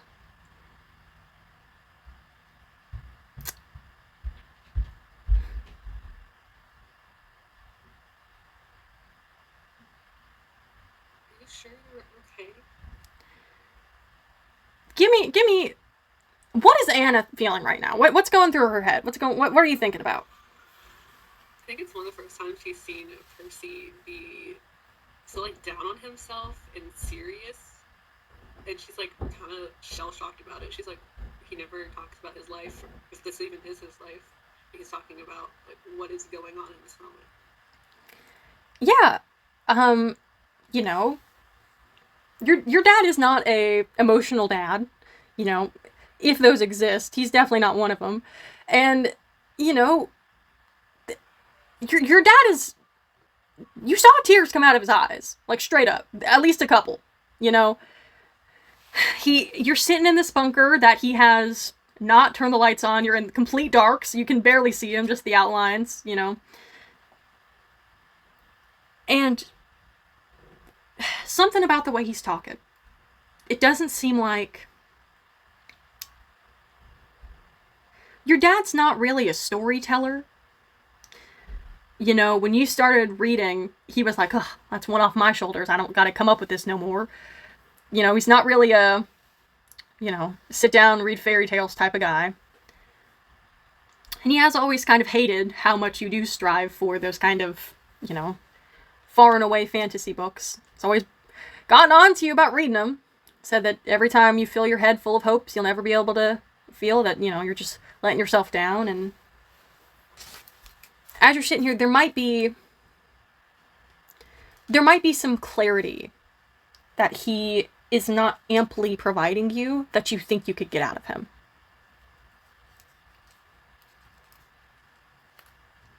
I think she's thinking, "Mom, should I?" Because seeing Percy like that, it kind of scares her. Yeah.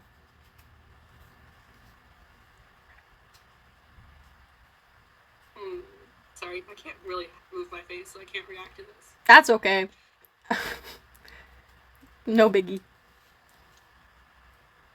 I think she's just gonna kind of sit on the floor, probably across from wherever he is, and kind of just look at him, see if she can get anything from him sitting there in whatever he's doing. Yeah. Give me a perception check, please.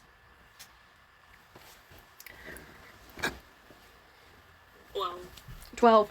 It's really, really, really dark in here. You're underground with no lights on. It is, your dad very clearly is you can see the outline of his shape as your eyes begin to adjust to the dark. He's hunched over a little bit, leaning forward, head, at least one hand on his forehead as he sits there and thinks. And I think what you're picking up on is a couple things, right? All this new information, you don't even know if you can really process that all right now because it's so different, because he's acting so different. But you know other stuff. He met with the mayor's son. He hasn't given you a straight answer as to why yet. He keeps being cryptic about it. He did say that when he spoke to Jay Medeiros, he was doing it as if he was reaching out because he knew there was a lie right? He was basically reaching out to the mayor's office to be like, you're allowing people to operate in a capacity that is actively untruthful. Like, you are sending out these missives, you're calling on other leaders, you're evading this other level of kind of protections that this nation of Riorton has. Like, there is a rulership. Like, if there was an issue with the mayor's office, they'd probably go through those official channels. There's a subsection of a random guy who does work for the mayor, but it does not seem to be working in a mayoral capacity, doing something else. And it sounded like your dad was reaching out because that was alarming to him, and that he knows that there's more to what was going on. And that, I think, sticks with you. In accompaniment with him talking about, this whole thing in Aldeath. You don't know much about Aldeath, but there's this whole thing about switching sides and sending extra troops there. All of the members of the city of Grass got sent there, supposedly, like all the guardship. And you think that your dad, based on how he's acting, if you don't think you could handle getting more of all of this other stuff from him, you think you could probably bring him back to Earth by asking about the specific facts you do know at this point. So is he still crying, or is he just kind of sitting there? It doesn't sound like he's crying, but he does look clearly upset by his posture. So are we gonna sit here forever? No. We'll probably just sit here for a few hours until that meeting's over, and then, we can get out of town. You're leaving? We have to. What happens if we just stay for once and try and help people? Obviously something's going on. Yeah, yes, something is going on, but darling, we can't help. We can't. Not now. What? I mean, you went to Jay Madeira's and you hate to try and help people. Obviously you did want to help. I did as much as I could without causing any extra danger, okay? If you get out there anymore, I don't think you know how much... I'm not just saying this because I'm your dad. I don't think you know how important you are. And if we let you out, if you just go into the world, you could be in a lot of danger. And if I just stay here, locked in a bunker, I'll never do anything of worth. Well, like I said, in 5 hours, we'll get out of here.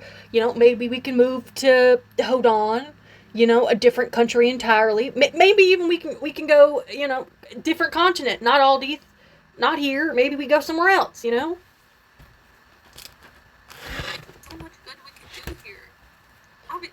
Like you said, something is going on. We can't just abandon these things. We've lived here for what, a year? These are our neighbors, our friends. Okay, kind of friends, because you sued all of them, but kind of. Well, you did.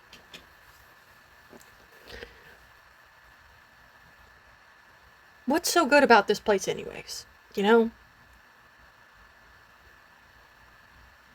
obviously haven't been paying attention. This is maybe not the perfect city, but this is where everyone has come together. It's kind of like a melting pot of people. It's kind of nice. I've met so many different people. Most of them you don't know about, but that's fine.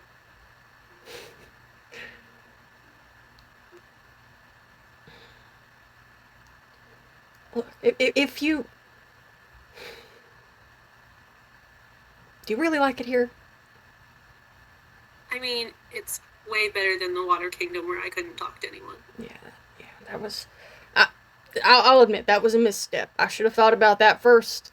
I should have. It's in the past. Yeah, you said that's why we moved there, so I couldn't talk to people. Yeah, I mean, that was after the beach. I was like, well, if we're already on the beach, we can just go underwater, and then, there's the whole swimming thing, and there's the whole, breathing thing, and, yeah. Yeah. So, yes, I do like it here. Definitely better than there. Okay, well... the Yanaran people in Glacier Lee are so nice. They are nice. But they're, when I didn't let you date the mayor's son, Yeah. part of that was because I thought he was a fraud and because I thought he, was a scallywag and a rapscallion and just a piece of shit. Still kind of think that. He is. He is. But I don't. He's also a stupid piece of shit. Yeah. I don't. Apparently he's not alive either, so. What? He's not alive. Well, it's a good thing you're not dating him. Yeah, that'd be really weird. That'd be really weird. That'd be real weird. That'd be bad. Yeah, he's also probably really cold, and I don't like that. No. Oh, gross. Bad. Okay. Well, even though he's stupid and I hate him, I don't think he's the worst one in this city. I think that maybe, I think there's Graston Hughes. How much do you know about him? He's pretty evil. Yeah, he's. I mean, he said that there's. That's not his real face. That's no, clearly. I mean, I don't think anyone that looks like that, that's their actual real face. I think there's something, there's got to be something else going on. Those letters he was sending out. I read one. He didn't write the same thing to all the different leaders. I mean, he was sending, letters to different covens in the forest saying different things about, that we got questions about magic. He was sending letters to, some people in the plains that were like, we have business opportunities. And he sent only one letter to the king of the mountains.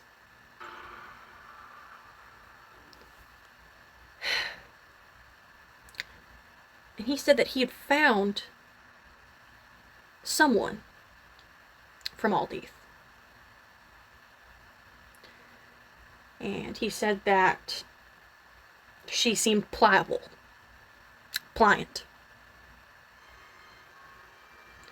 Like maybe he could make her believe things that weren't true about her. Like what? He didn't say in the letter, but when I read that, it got me real worried. You think they're gonna make her say something that's not true in front of all these people? Well, darling, that depends. There's only one girl from Aldeath I know of that's still alive. How are you feeling? I mean, it's dark in here. Other than that, what do you mean? God damn it. No, Anna. How are you feel? Are you okay? Do you feel sick? Do you feel anything at all? Maybe a little hungry because there weren't any muffins, but other than that, I'm okay. With the muffins, God. Okay, you got me to really like the muffins. I wasn't a big fan of them to start with, so congratulations. Okay, well, I cannot believe for once in my life that I'm having to be on the. Is this what talking to me is like? I'm trying to ask you. Do you, sweetheart? You're the only person from Aldeath I can think of. I'm not from Aldeath. That's, oh God damn it. Let's play pretend. I know you love doing this. Let's play pretend, okay? You don't ever want to play pretend. Let's humor me, okay? I know you've been trying this thing called improv. Let's do that now. Yes, and let's go for it. Number 1, setting. Here, in this bunker. Person, you. Place, you're from Aldeath, okay? Alright, jump on in. I'm still your dad. You're the only one pretending, okay? Let's imagine, remember, you're from Aldeath, okay? Okay. How do they act? How do they act? Yeah. You gotta give me some background here. Irrelevant. Truly irrelevant at this. No? Okay. I said, okay. They like to tap dance, and they're really big fans of juggling. That feels really weird, but okay. Yeah. Juggling is one of the best pastimes someone can be into. I've known so many jugglers in my life that were better men than soldiers I fought beside for 20 years, okay? Don't you dare besmirch a juggler. Now, pretend, alright? You're from Aldith. Have you had any kind of weird dreams? Or have you had any kind of weird things happen? Maybe you feel like your hands are warmer than they are. Maybe you feel like you've touched someone and then a big glowy thing's happen. Anything like that? I mean, I died once, but I wasn't going to tell you about that. What do you mean you died once and you didn't want to tell me? Okay, so I was like more unconscious than dead, but kind of. What do you mean you died and you didn't want to tell me? Well, you were going to be mad and then not let me go to work again. How did you come back? What?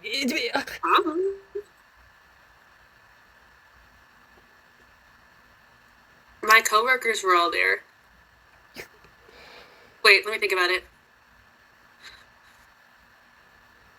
I'm not supposed to tell you this though, so you gotta like. We're pretending. Remember, we're pretending. So right now, I'm not going to be mad at you because I'm pretending to be cool about it. Okay? So you. Yep. But real dad has to also be cool about this. We're in a scene. Okay, we're in a scene, and as soon as okay. we're in a scene. It's fine. We're in a scene. This is all pretend. Go ahead. So, you know, Lucy. Yes, Lucia. Yep. No, Lucy. Lucy. My friend's name in this scene is Lucy. Cool. Great. She's yes, like, and. Yes. She's like really cool. And Ow. There's kind of like she can her eyes sparkle. And sometimes her hands do. And then I wasn't dead anymore. Allegedly. Okay. But that wasn't you though. That was okay, alright. Well, I was dead, so. Yeah, okay. Well, that sucks. But that's okay. Now, yes, and you're okay. And what if I told you, oh man, this is so crazy. A long time ago, alright? 21 years to be exact. There was Odd, but okay. Odd, but okay. Yes, and there was a nice man. You know, he was one of the kindest people to ever exist. At one point, he was a farmer, and then he stumbled upon this magical rock, and then he stumbled upon, some other stuff in the middle of the woods, and he found this woman, and he fell in love with her, and then there were some things that were happening to town, and he was able to use some of the magic to stop it. And then the town rallied behind him, and the town was like, you should lead us. And he was like, no, I shouldn't lead you. And then the town was like, yes, you should lead us. And then he was like, fine. And his wife was like, yeah, you should lead him because you're smart. And also I'll be leading just in case you feel bad. And he was like, okay, that's the plan.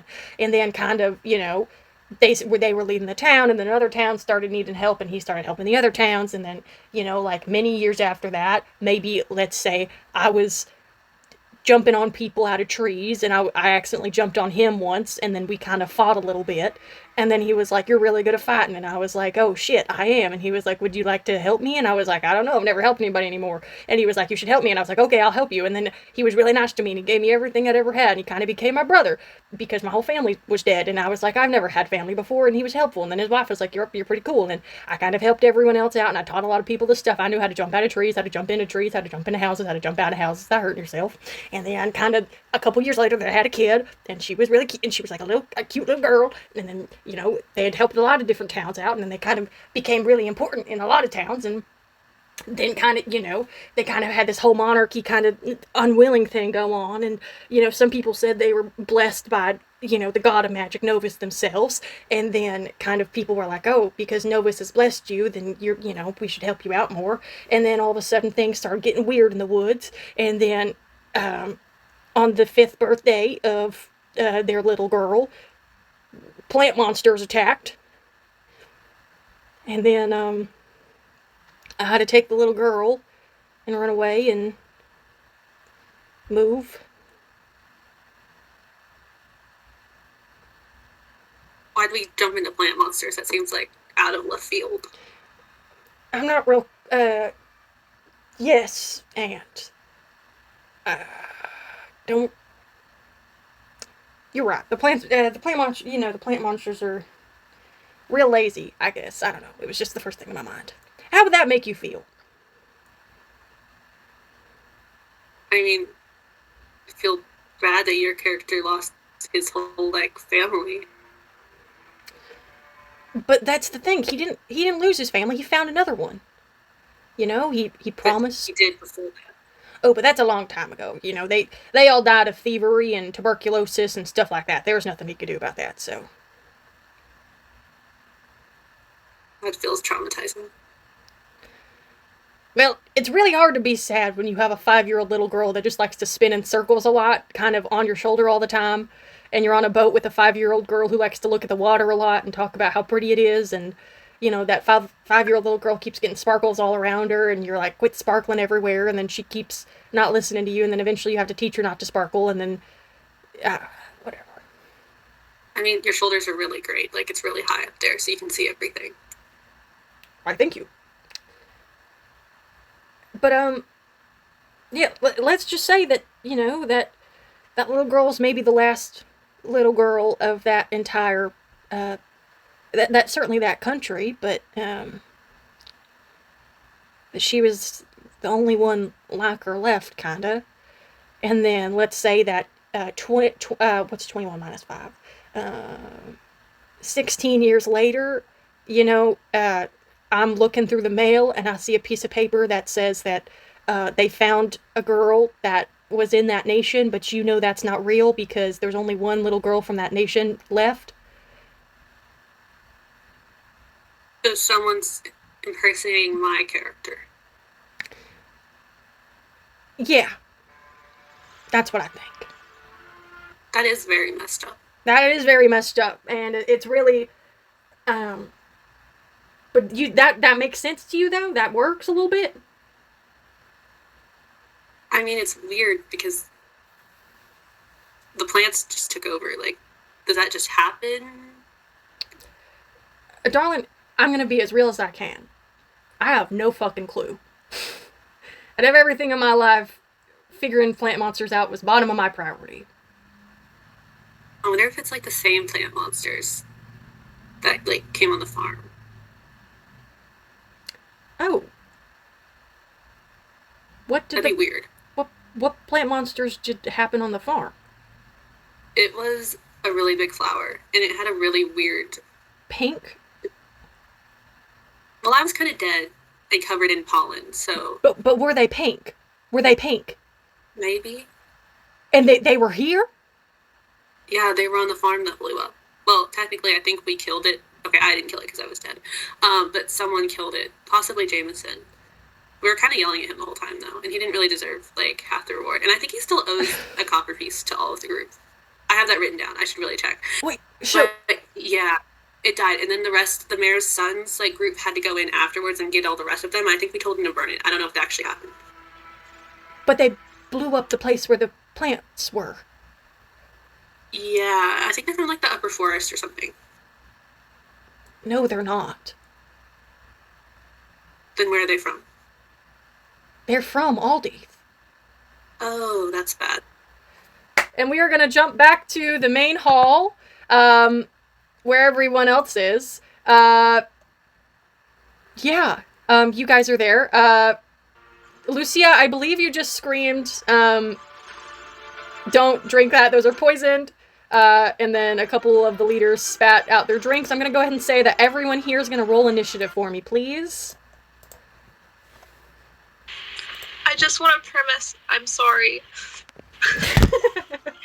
Sure, go ahead. I'm going to call for initiative rolls, please. Go ahead and give me your initiative, Okonkwo. Nat 20. Damn, okay, Okonkwo will go first. Cassidy. 11. 11. Jameson. 9. Okay, Mira. Got a flat 3, but you just add the initiative to it, right? Correct. Okay, 4. 4. Okay. And then Lucia. 15. 15. Okay. Okonkwo, Lucia yelled that out. Oh shit, hold on. I have to roll initiative for a bunch of people. Okonkwo, you're still gonna go first with the nat 20. I really don't care what else I roll, so go ahead and tell me what you do in this moment.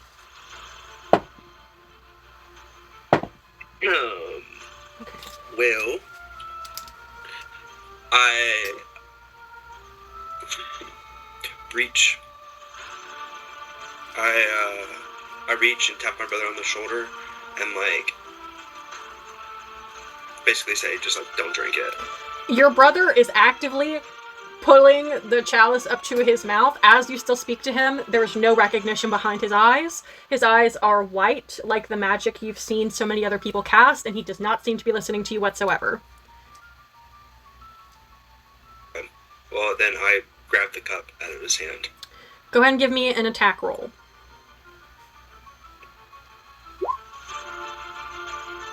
I hate roll 20. Nat 1. Okay. Here's what I'm gonna say. I'm gonna allow you to successfully knock it out of his hands. In doing so, you will spill the contents of the cup on yourself. Yeah? Okay. Cool. You knock the chalice out of his hand. As you do, you see that the red liquid kind of crosses against your body, and immediately you can tell there is some kind of acidic burning within it that is, quite frankly, eating away at the fabric of your robes and seems to be beginning to eat into your skin. Go ahead and give me a con save, please.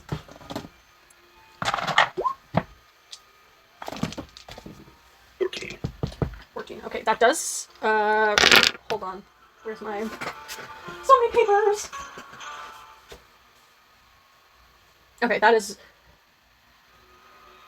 He didn't make it. Oh, fuck. Hold on. Okay, no. That is going to save. So you are just going to take 3 damage. And then when it falls on me, I want to be like super exaggerative of like, I want to be like, it burns. You scream, it burns out. Immediately, all the other rulers, their eyes snap to you, as they do see, in fact, a steaming, like, acidic, like, spill all over your chest. And you see Periwinkle goes, okay, nobody drink! Nope, I revoke the truce! Immediately! Nope, we're done! No.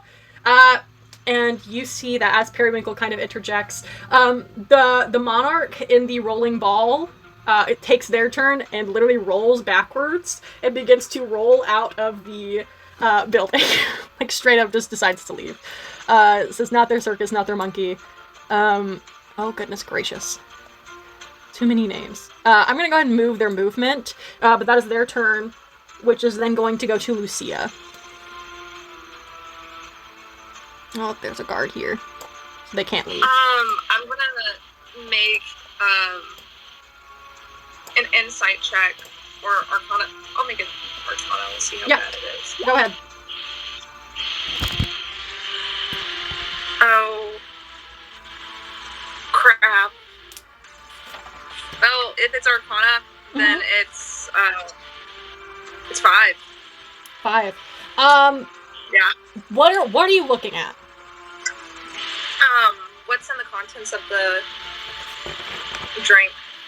I'm gonna go ahead and say, you see on the table, one of the chalice, like one of the labeled pitchers has a sprung fruit label still on it, but there's nothing else you can really see immediately. This is like the sprung fruit, but a little different. I'm just gonna say that to, I guess Okonkwo, who's next to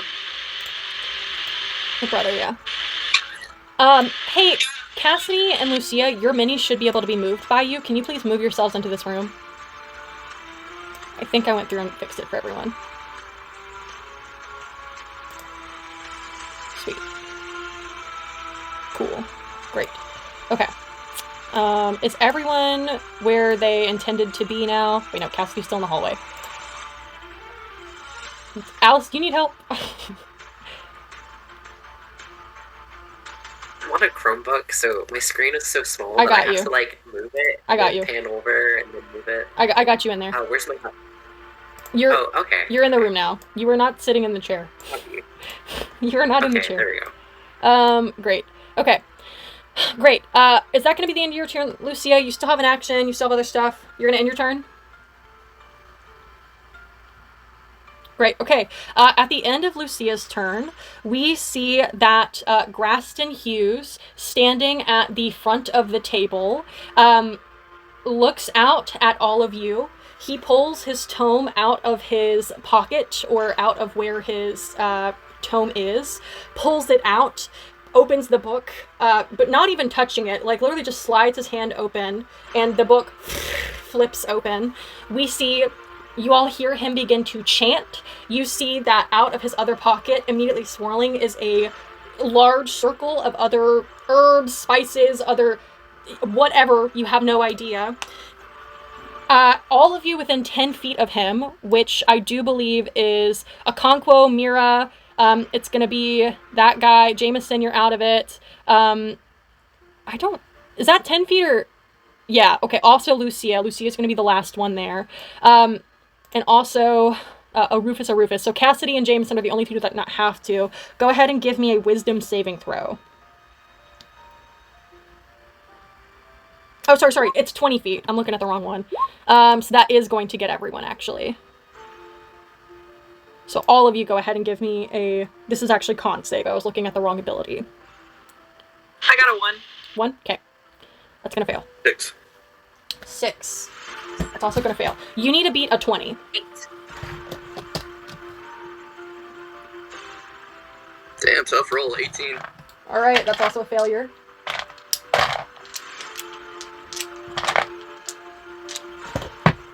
Okay, I'm gonna... Everyone failed that, right? Cool.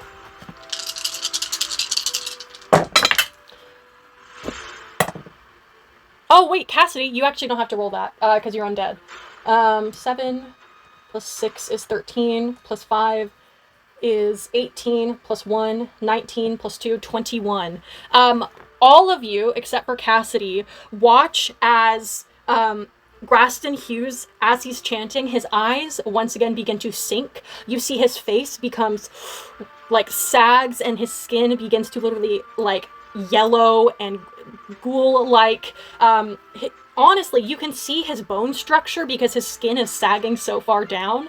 You watch as he chants, as he moves his hands, his fingers become no skin, only bones. His arms, it looks like his skin literally disappears, melts away.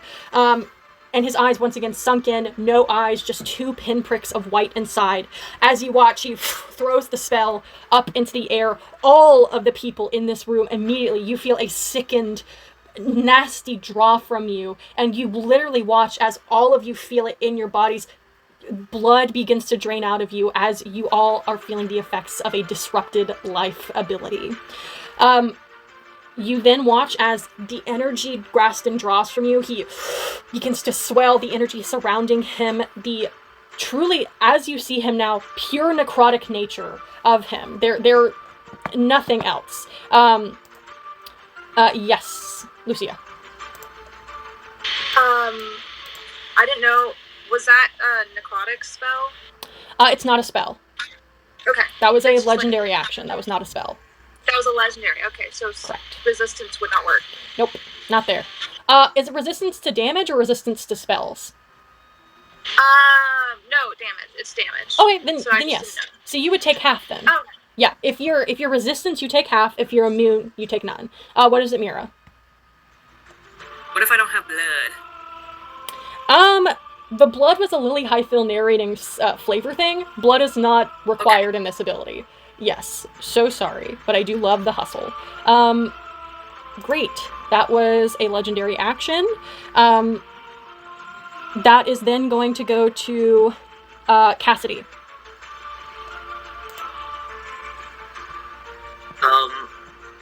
I'm gonna see this. I'm gonna like throw off my cloak and immediately just lunge for Graston. Actually, what I'm gonna do first is I'm gonna use a bonus action.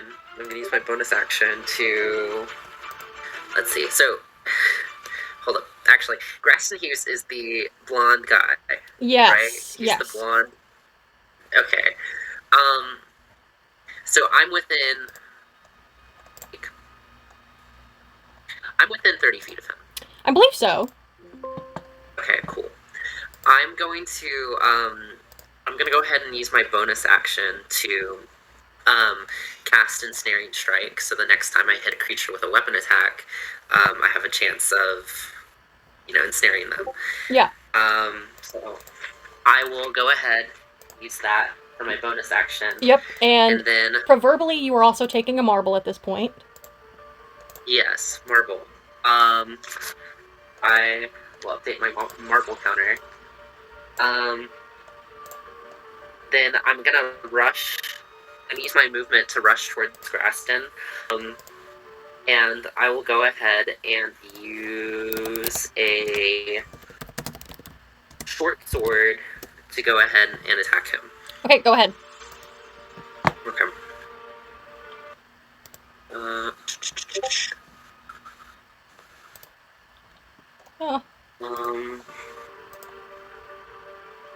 Let's see.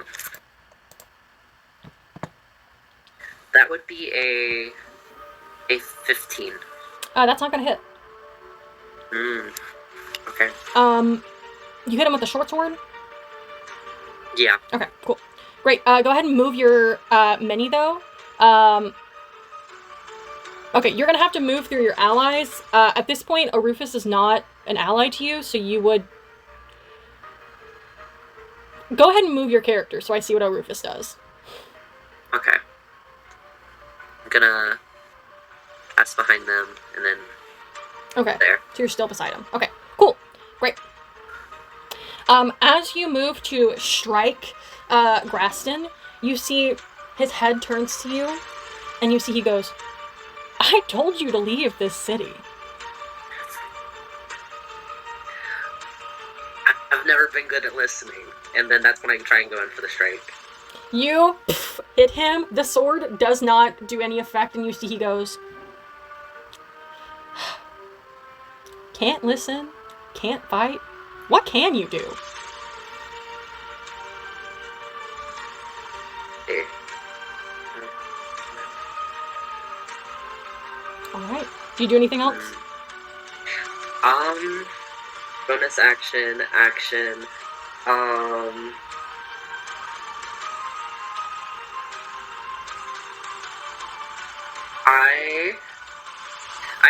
I guess I'll do a check of some sort. Can I do a Can I just do an insight check on Graston? You sure can. But make it snappy.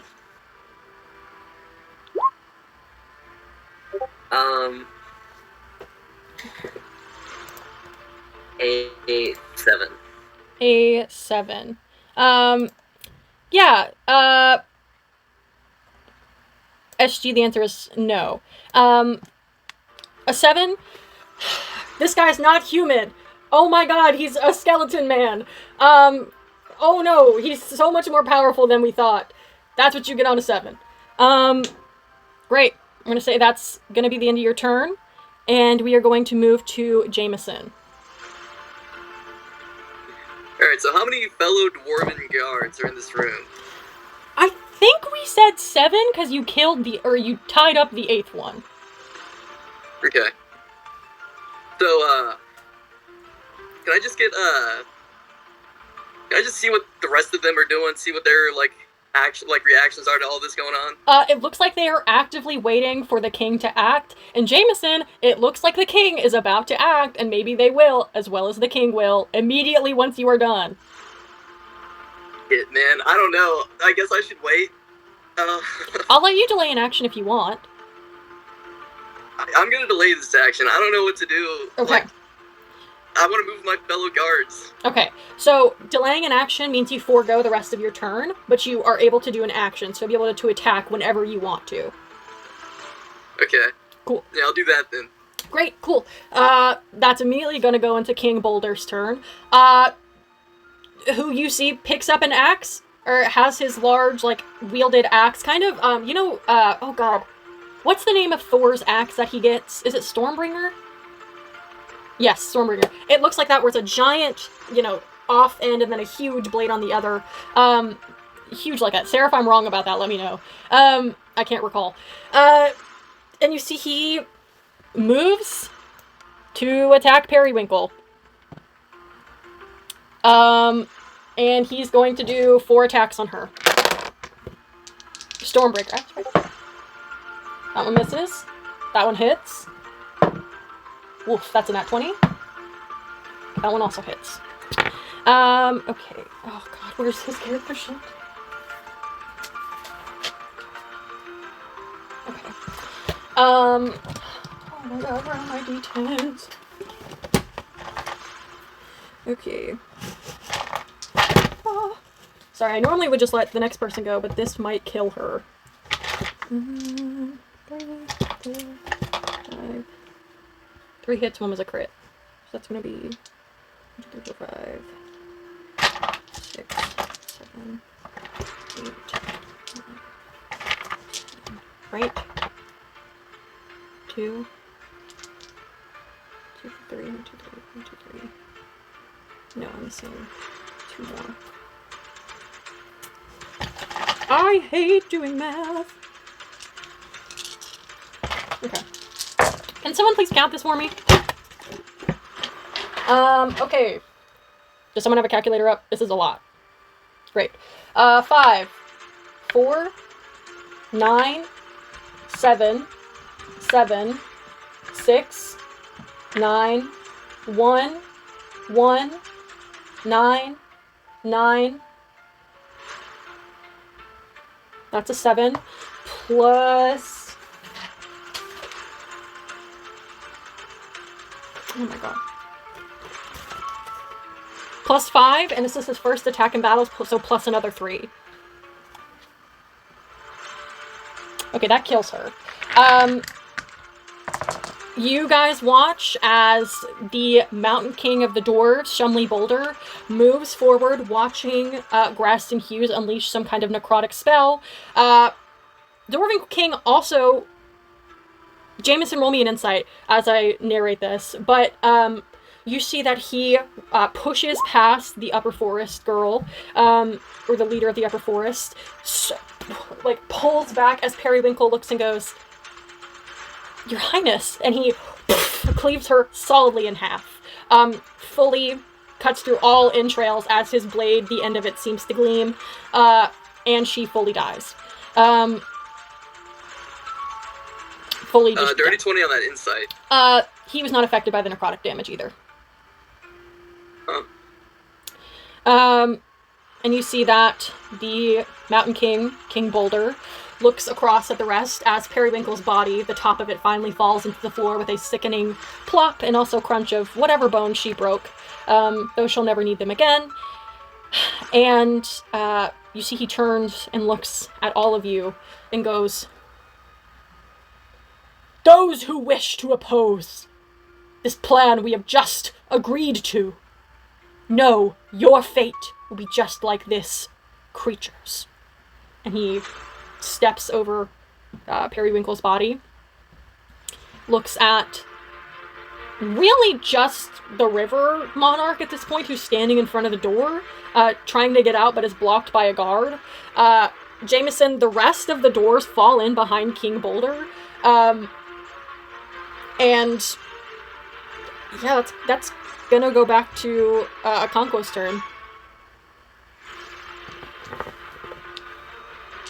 Am I bleeding, or is there blood anywhere in the area? I mean, there's a whole pile of blood where Periwinkle's body is. And Periwinkle is... Periwinkle is... Wait, where's Periwinkle? This is Periwinkle. Hold on. Let me turn on an aura for her. Periwinkle's the one, if you look to the left plate, that body is Periwinkle. Really small looking. Okay. I want to get my squirrels out. Go ahead. and toss all of those dead bones like into the blood of that pile of blood. Give me an athletics check as you chuck a bag of squirrel bones over there. Oh, heck yeah. 19. Yeah. Yeah, you you open up your bag of squirrels. Do you say anything? No. Okay. No, yeah. I say barbecue sauce. That would be awesome. You say barbecue sauce. I thought you were gonna say duck. And immediately, squirrel skeletons, flying all the way through the air, plop into the blood of Periwinkle. And you guys, Jameson, you get the best front row seat of this. You watch as the second these skeletons touch the pool of blood, they reconstitute until all of a sudden there are easily like 20 blood-covered, zombified looking squirrels. Jacob, you control these squirrels. They will act as a swarm. They have a +8 to an attack. They have a +8 to an attack. If you want to do other stuff with them, let me know and I'll tell you what other abilities they have. And you watch as the squirrels go. I will say, Jacob, this 20 to 30 squirrels. I'm going to say 20 right now, just because that feels like a better number. The squirrels are going to go in your turn. Do you want the squirrels to attack anything?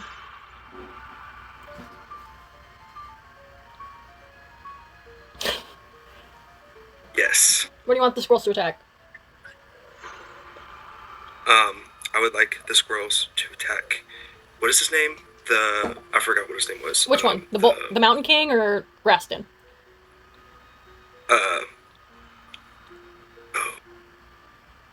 The Mountain King. Yeah, So his name is Shumley Boulder. Mountain King or King Boulder works fine.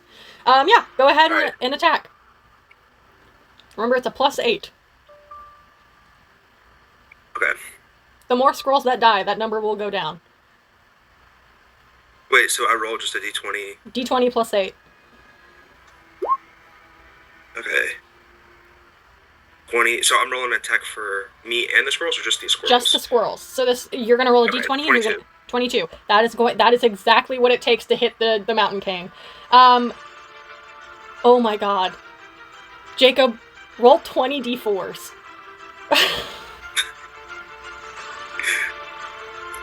20 of them? Roll 20. One for each squirrel. Alright. You can do /roll 20 D4 because this sum will be added together. Oh, it's fine. Alright, I got Okay. it. So we got 11 plus 17 plus 17 plus 12. 57. Damn. Damn, okay. Yeah. You all watch as soon as Okonkwo reconstitutes these skeletal squirrels, they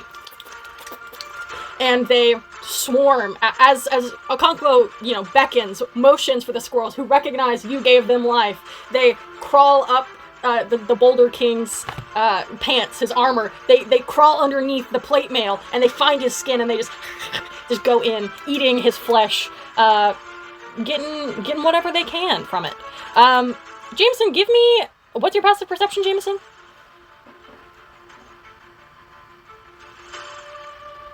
That would be an 11. Okay. Jameson, it doesn't look like any blood comes out of him. Okay. Great. That is going to be a Conco Squirrel turn. It now goes to Lucia. I genuinely don't know what to do in this instance. Yeah. Yeah.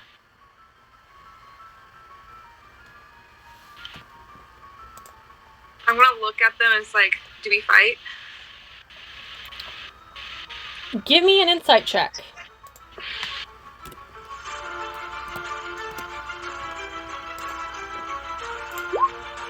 That is a 12.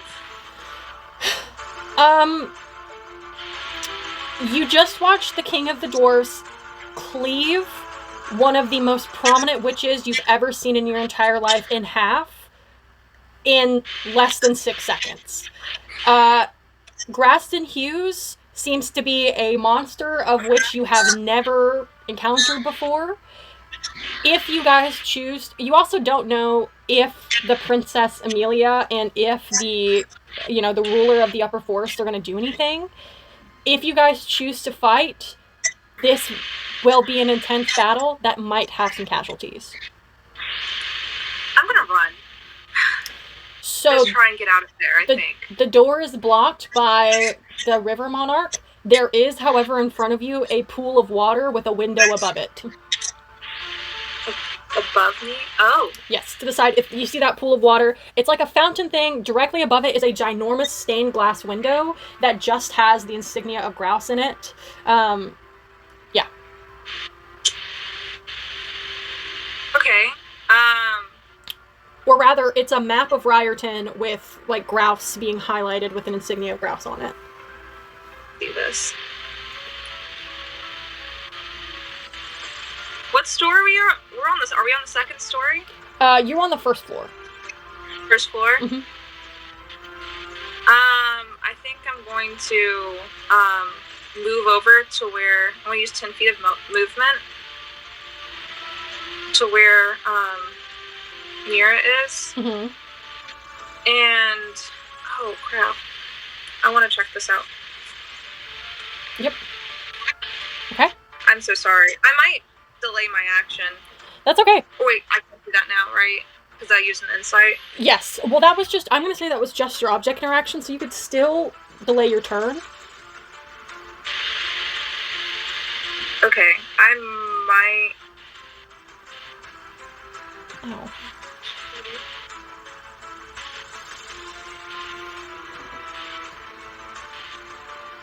I might delay my action. Okay. You delay your action, that's fine. As you delay your turn, you see that Graston Hughes, once again, you see his eyes begin to light up. And this time, though, Cassidy, you're right beside him, right? Yeah.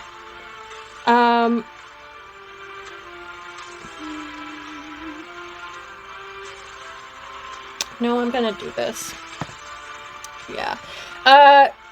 Go ahead and give me a Constitution save, please.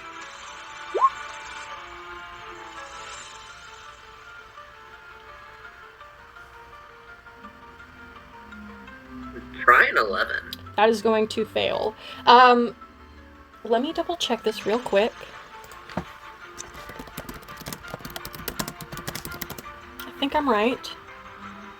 Sorry, is that, it's a wisdom save, actually. Okay. Does that change the 11? Yeah, it does change it slightly.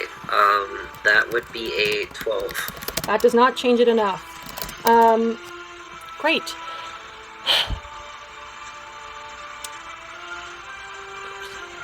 Okay. I don't think there's anything you can do to stop this. Cassidy, you see that Graston turns to you. You see his eyes gone, skin gone. After you try to attack him, your arm's still extended. You see very carefully he puts his arm on yours. He looks into your eyes. I told you you had to leave. Let's just say that since I couldn't trust you to listen before, you don't have to listen anymore. And you are under the effects of a Dominate Monster spell. Cassidy, you no longer have, until the end of your next turn, the creature, at which point you will do another save, it's an hour-long duration, Graston will tell you what actions to choose. You can't do anything it doesn't say you can. You can't do anything Graston doesn't tell you to do. You can't do anything else. No one can break you out of it. You will only be able to save on your turn. You see that Graston leans over as you feel the effects of his charm wash over you. You see he goes, You know, your kind is really only good at one thing. And normally I hate that, but for now that's good for me. Which one of your friends here do you care about most? Tell me.